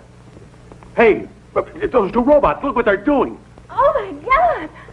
They're going to kill us all! Hit the dirt! Undercover! Keep your heads down, man. You see, less than 1% antimony, and the compound has become stable. Oh, Tilt, you're so clever. I would have tried to do it with the inverse infinity ratio. He's done it. With antimony. He's found the answer. It doesn't explode. Tilt is an The anti-enderium is stable? Splendid work. Now there's a chance for us. My compliments. Hey, keep your hands to yourself. That was great work, kids. I'm really proud of you. Terrific. I can understand your enthusiasm. It's more than justified. And my compliments to our robot researchers, too. But now we must start to prepare a plan for the destruction of the alien enemy. Before we can accomplish this, we must possess a large quantity of anti-enderium, which Sean and Bridget can synthesize tonight, all ready for Holly to bring out to the base. But they'll arrest me. They'll give you a medal, I'll bet.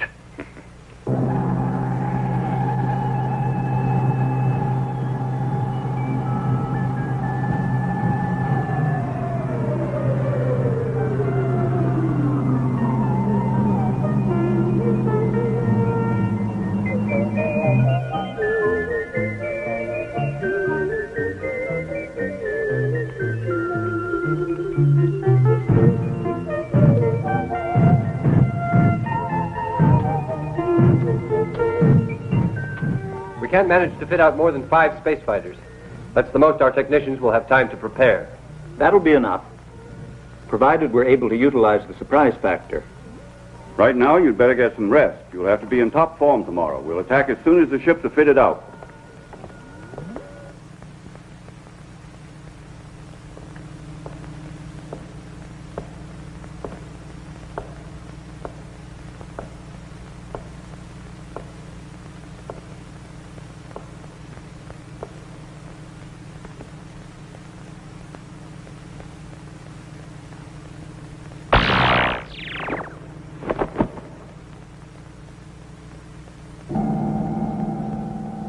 Good. We can capture him at last.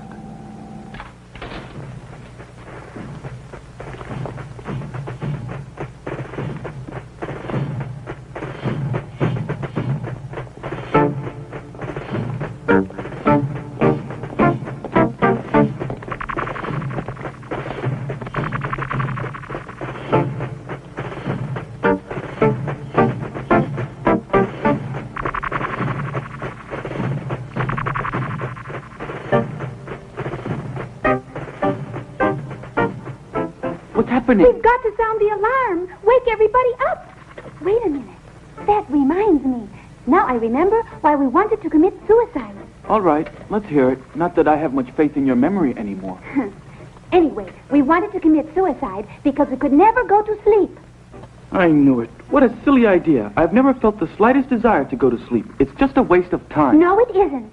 I remember that you wanted to sleep so you could dream about me. And you persuaded me that we should commit suicide because if you couldn't dream about me, your whole life had no meaning. And I wanted to dream about you, that's all. I'm going back to the base. The attack is set for tomorrow morning. With only 5 ships, it's a hopeless mission. Lieutenant Carrera, the aliens have captured Professor Maury. What? I got sidetracked and forgot to sound the alarm. Sound the alarm? Why? What's wrong? Tilt just said that the aliens have captured Professor Maury. And Irene, too. She was acting real funny, like she was hypnotized, and just trailing after them. They'll be in that ship. Come on, let's go. One moment, everyone. What are you going to fight them with? Your fists and your feet? Come to the laboratory and get your weapons. I've treated your old spacesuits with a flexible alloy made of Endurium. I've also made a number of swords similar to the ones the aliens use, but better. Look at that chest. With these, all you have to do is touch the androids and they'll be irreparably damaged. You've done a great job, Sean.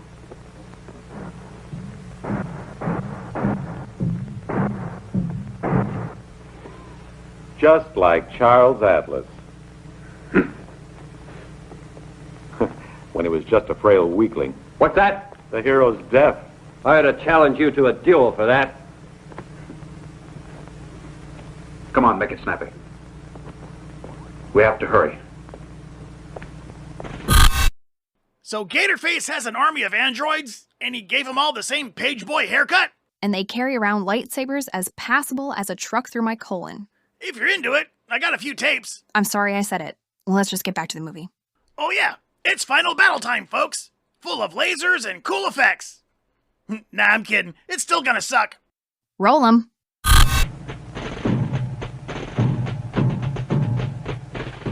Why did you want to start out alone? We should have waited for the others.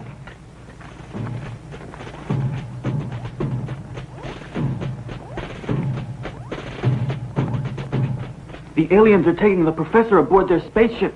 We have to do something. Yeah, we do. Like run away.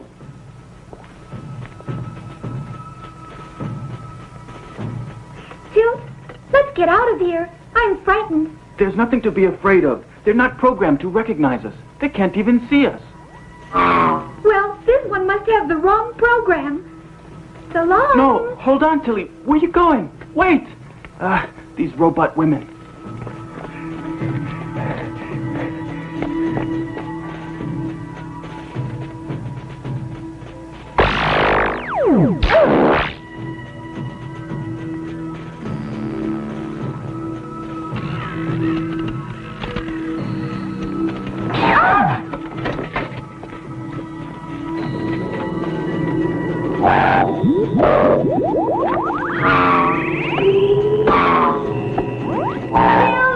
Tilt, they got me. I think I'm dying. Tilt.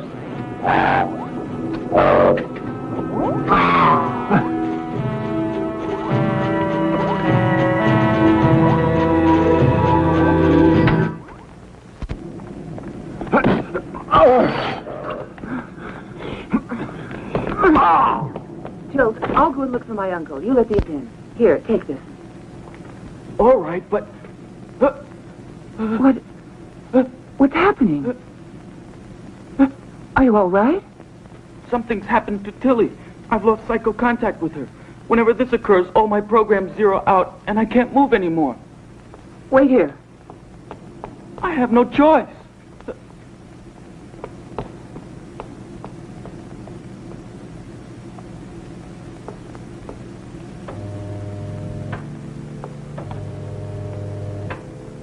Uncle.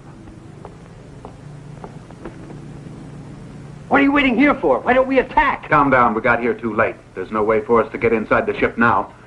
Unless, of course, someone inside opens the hatch. But Irene's in there. She might be in danger. Tilly is our only hope. If we manage to reactivate her, she can put us in contact with Tilt. Norman, you're the only one who knows how robots operate. There's nothing to worry about. I'll put her right in the flesh. But why don't we attack right away? Don't you understand? We have to wait. Didn't you hear? Of course. Loud and clear.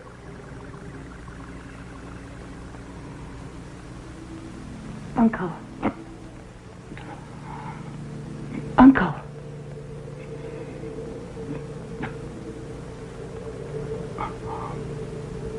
Wake up, Uncle. Where are we? The aliens kidnapped you and brought you to their spaceship. We have to get out of here. Come on. I don't know if I can make it. How did it ever happen? I'll explain later. Come on. You are connected to android captain of cargo fleet in arrival, Lord Kess. Prepare stowage space. You'll probably need accommodation for over 1 million slaves. Let me know when you're ready to load. We will follow your orders. There. Gills, That's it. Gills, where are you? She worked. Where are you, Gills? Let's get her back. Gills! There you go.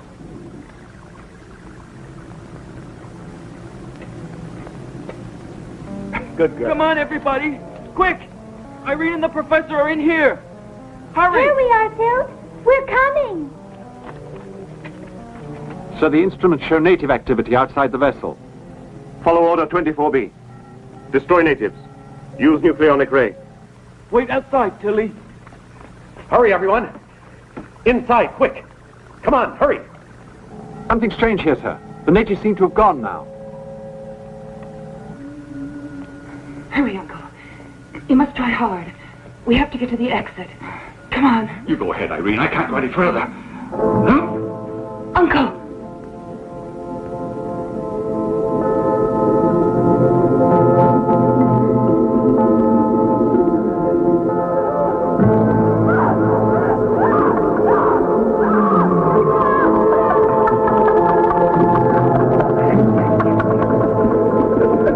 Can't go on. Uncle! Leave me alone, Irene. Go on. He's found me again. The power of his mind is awesome.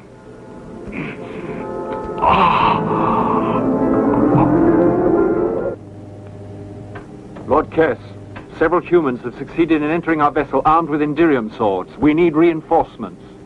I'll deal with it at once. Look out, Uncle!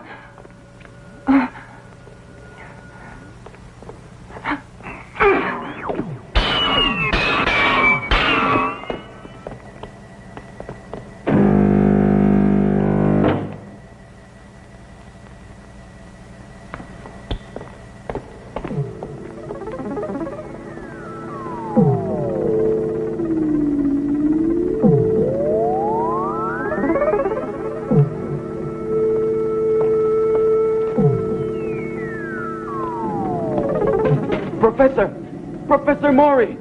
Professor Maury! Professor!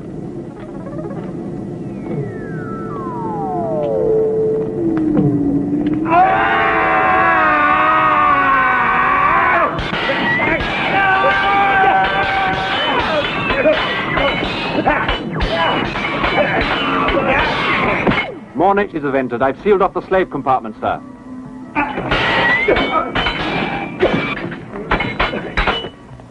Blasted.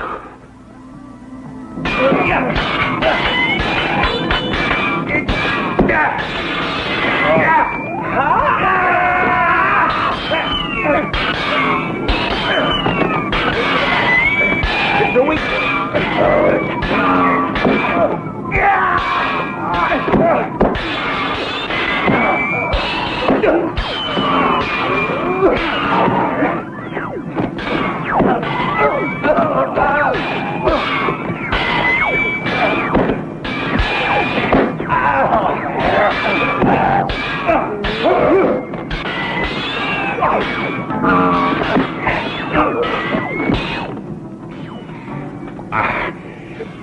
Are you all right, Professor?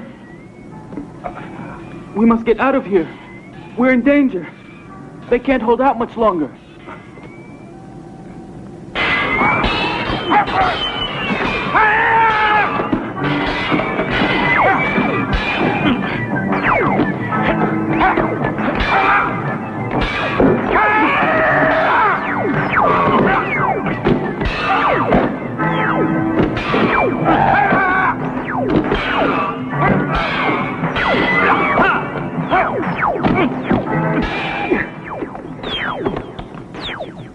Professor!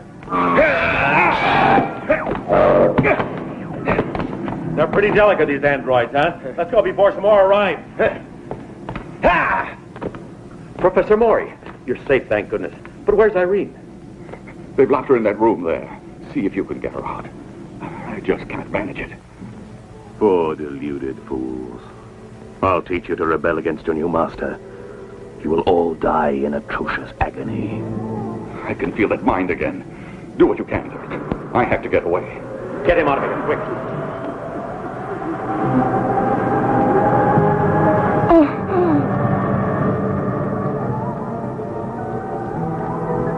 The temperature's rising rapidly. Quick, head for the door, everyone, or we'll all be burned alive.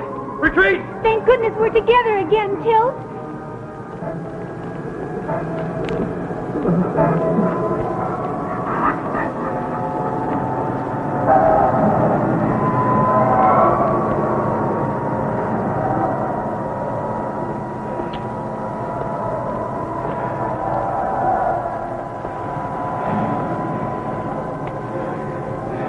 Irene!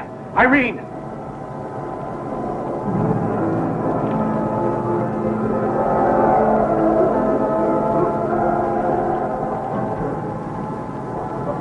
Irene! Can you hear me?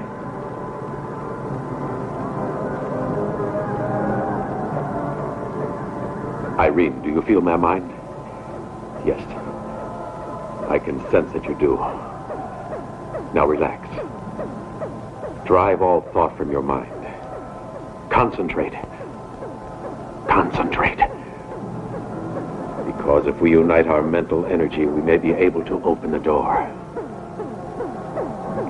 The controls here operate on telepathic command. Think strongly along with me. Open. Open. Open. Open. Open. Open. Open. Open.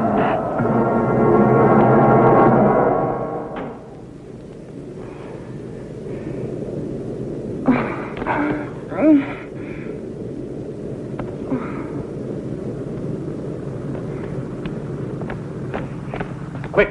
They're getting ready to lift off. They've started the reactors.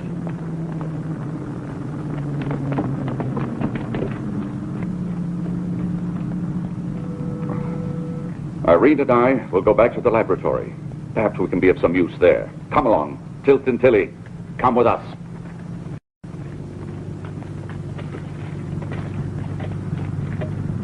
Let's go. She's gonna lift off. Where's Norman? Hey, get away from the ship! I just made it, Hunter. You sure did.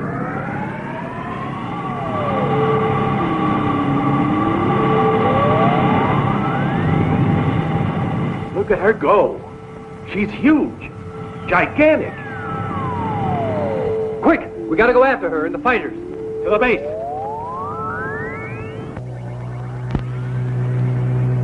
Commander, our hyper radar is signaling the approach of a fleet of alien vessels.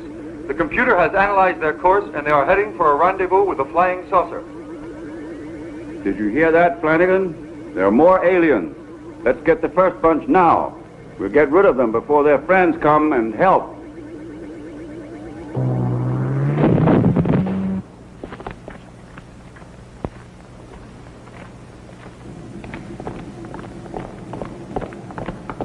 Halt! I'm Lieutenant Carrera. I order you to let us pass. My men and I have to launch a fighter attack at once on the alien vessel. And I order you to follow me. You're under arrest. Arrest? Not before I speak with Commander Barr. Impossible. At the moment, Commander Barr is on a mission. Quick, we haven't got a second to lose.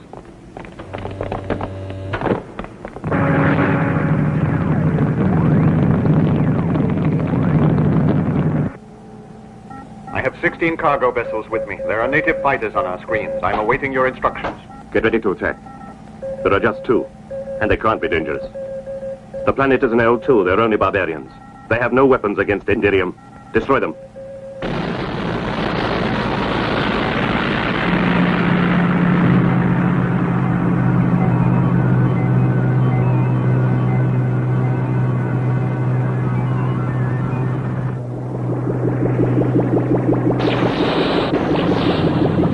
Flanagan, the anti-Indirium doesn't help us at all. They're traveling at such a high velocity. There are shots don't even reach them. What do you think we should do now, Commander? I suggest we return to the station. I'll try one more attack. If it fails, we'll go back to base.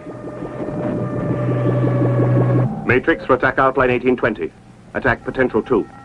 Very good, sir. Follow it. Look out, Commander. You've got one on your tail.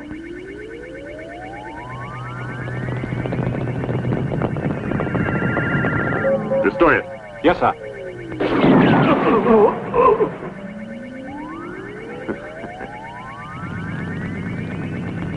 Bar's been hit.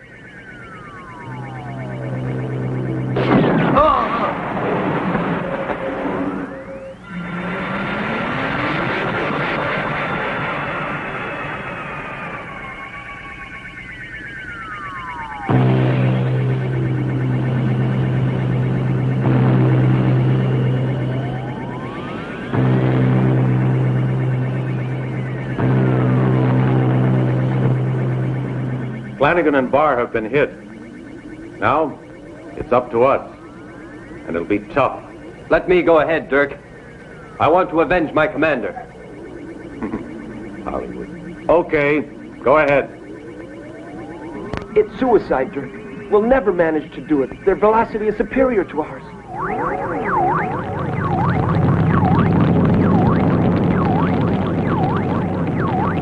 They're going into battle. We must do something to help them, or they don't have a chance. Of course, there's one way I might help out. All of the aliens are concentrated in Sector M.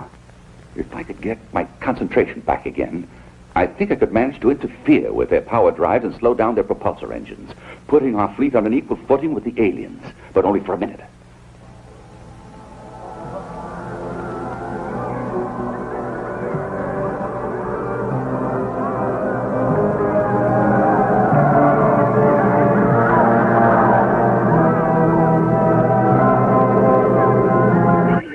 There they are, straight ahead. Attention, please. This is base calling. You can get at the enemy now. Professor Maury is slowing down their drive system with telepathy.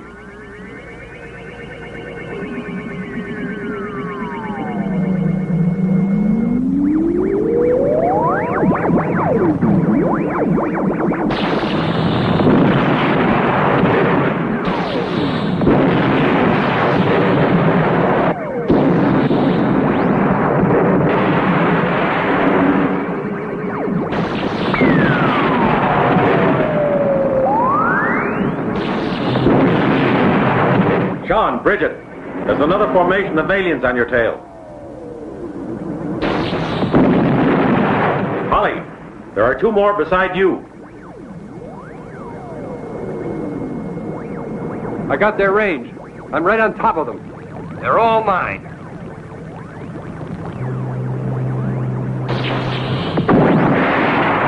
Look out! You're going too far!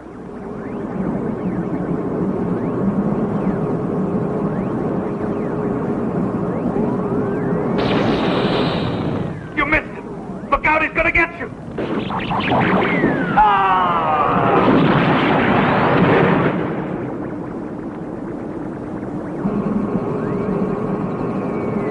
There's another closing in on you, Sean. Where is he? I can't locate him, Bridget. Don't you worry, I'll take care of it.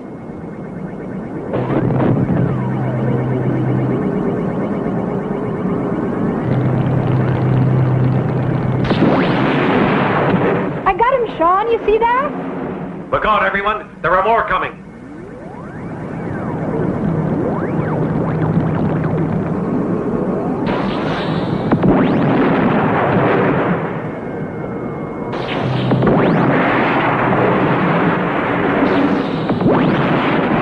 Watch out you don't hit the craft with the prisoners. We'll have to try to force it to land. Holly, be careful. There's one after you.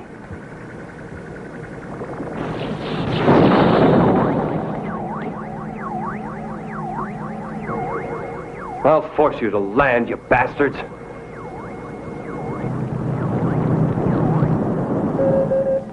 We must retreat, sir. We only have 2 craft left. Sacrifice them. Crash dive into those native fighters. Yes, Lord Kess. Look out, Holly! There are 2 of them homing in on you. I've been hit. This is Holly. Holly here. I've been hit. They're following me. Hold tight, Holly. I'm on my way. Even in the great days of Hollywood, no movie star ever died so heroically.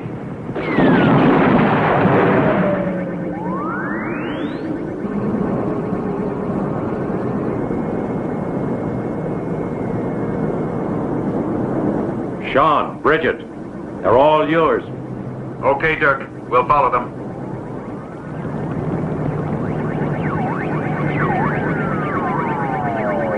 Sean, they're outdistancing us. We'll have to increase velocity.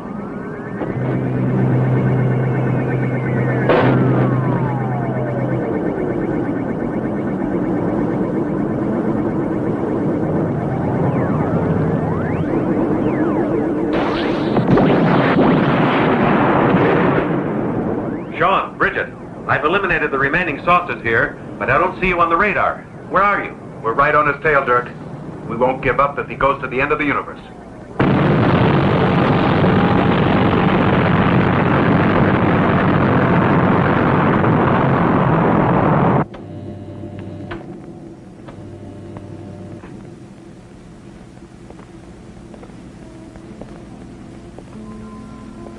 You survived. Yeah.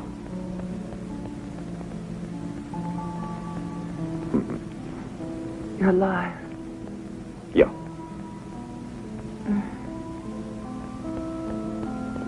Listen,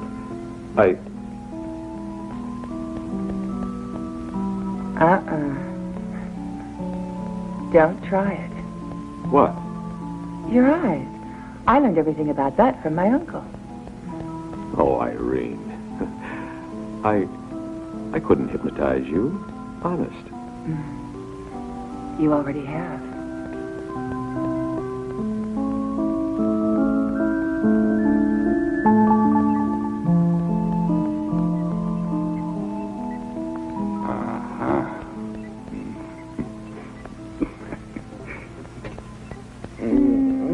Tilly, I finally remembered why we wanted to commit suicide. Really, Tilt? Yes, because you could never prove your love by going all the way with me. That's right. Now I remember, too. But what do we do now? Commit suicide again? But there's no need.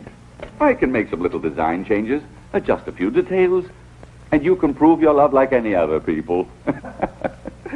Simple. Lord Kess of Cobor is offering Sol 3 today. I hardly need say that this is a remarkable opportunity. A planet teeming with every sort of life. Animal life, plant life, and human life. Slaves of every color. 10 billion slaves, all strong and healthy. Like these two samples Kess of Cobor has brought along with him. 100 million credits. 200 million.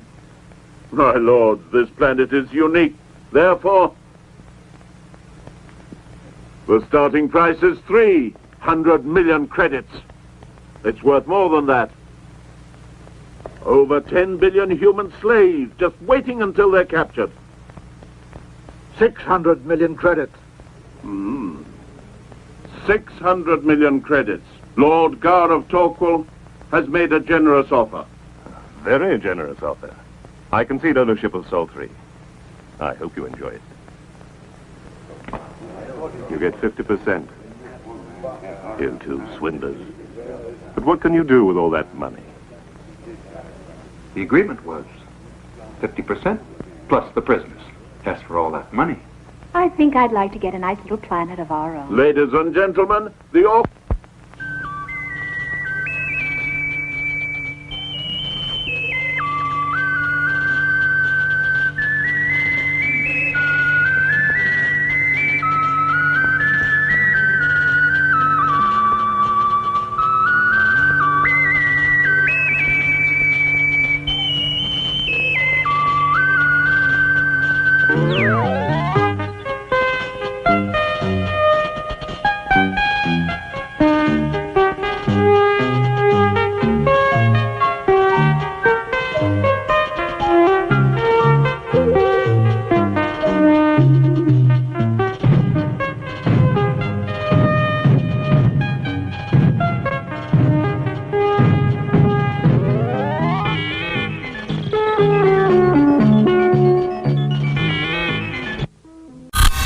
humans make a deal with Gator Face to resell the planet.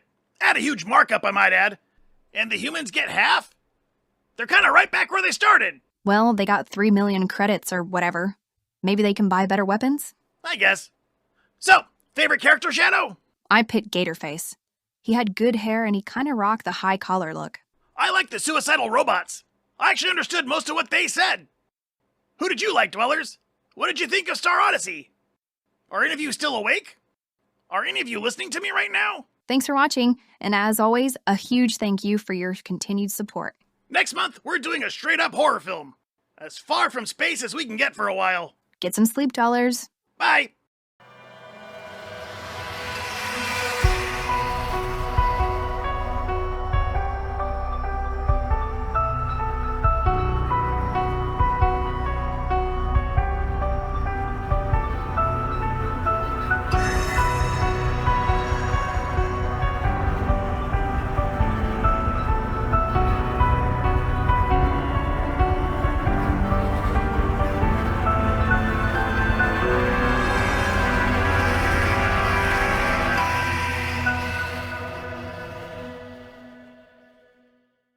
Ah!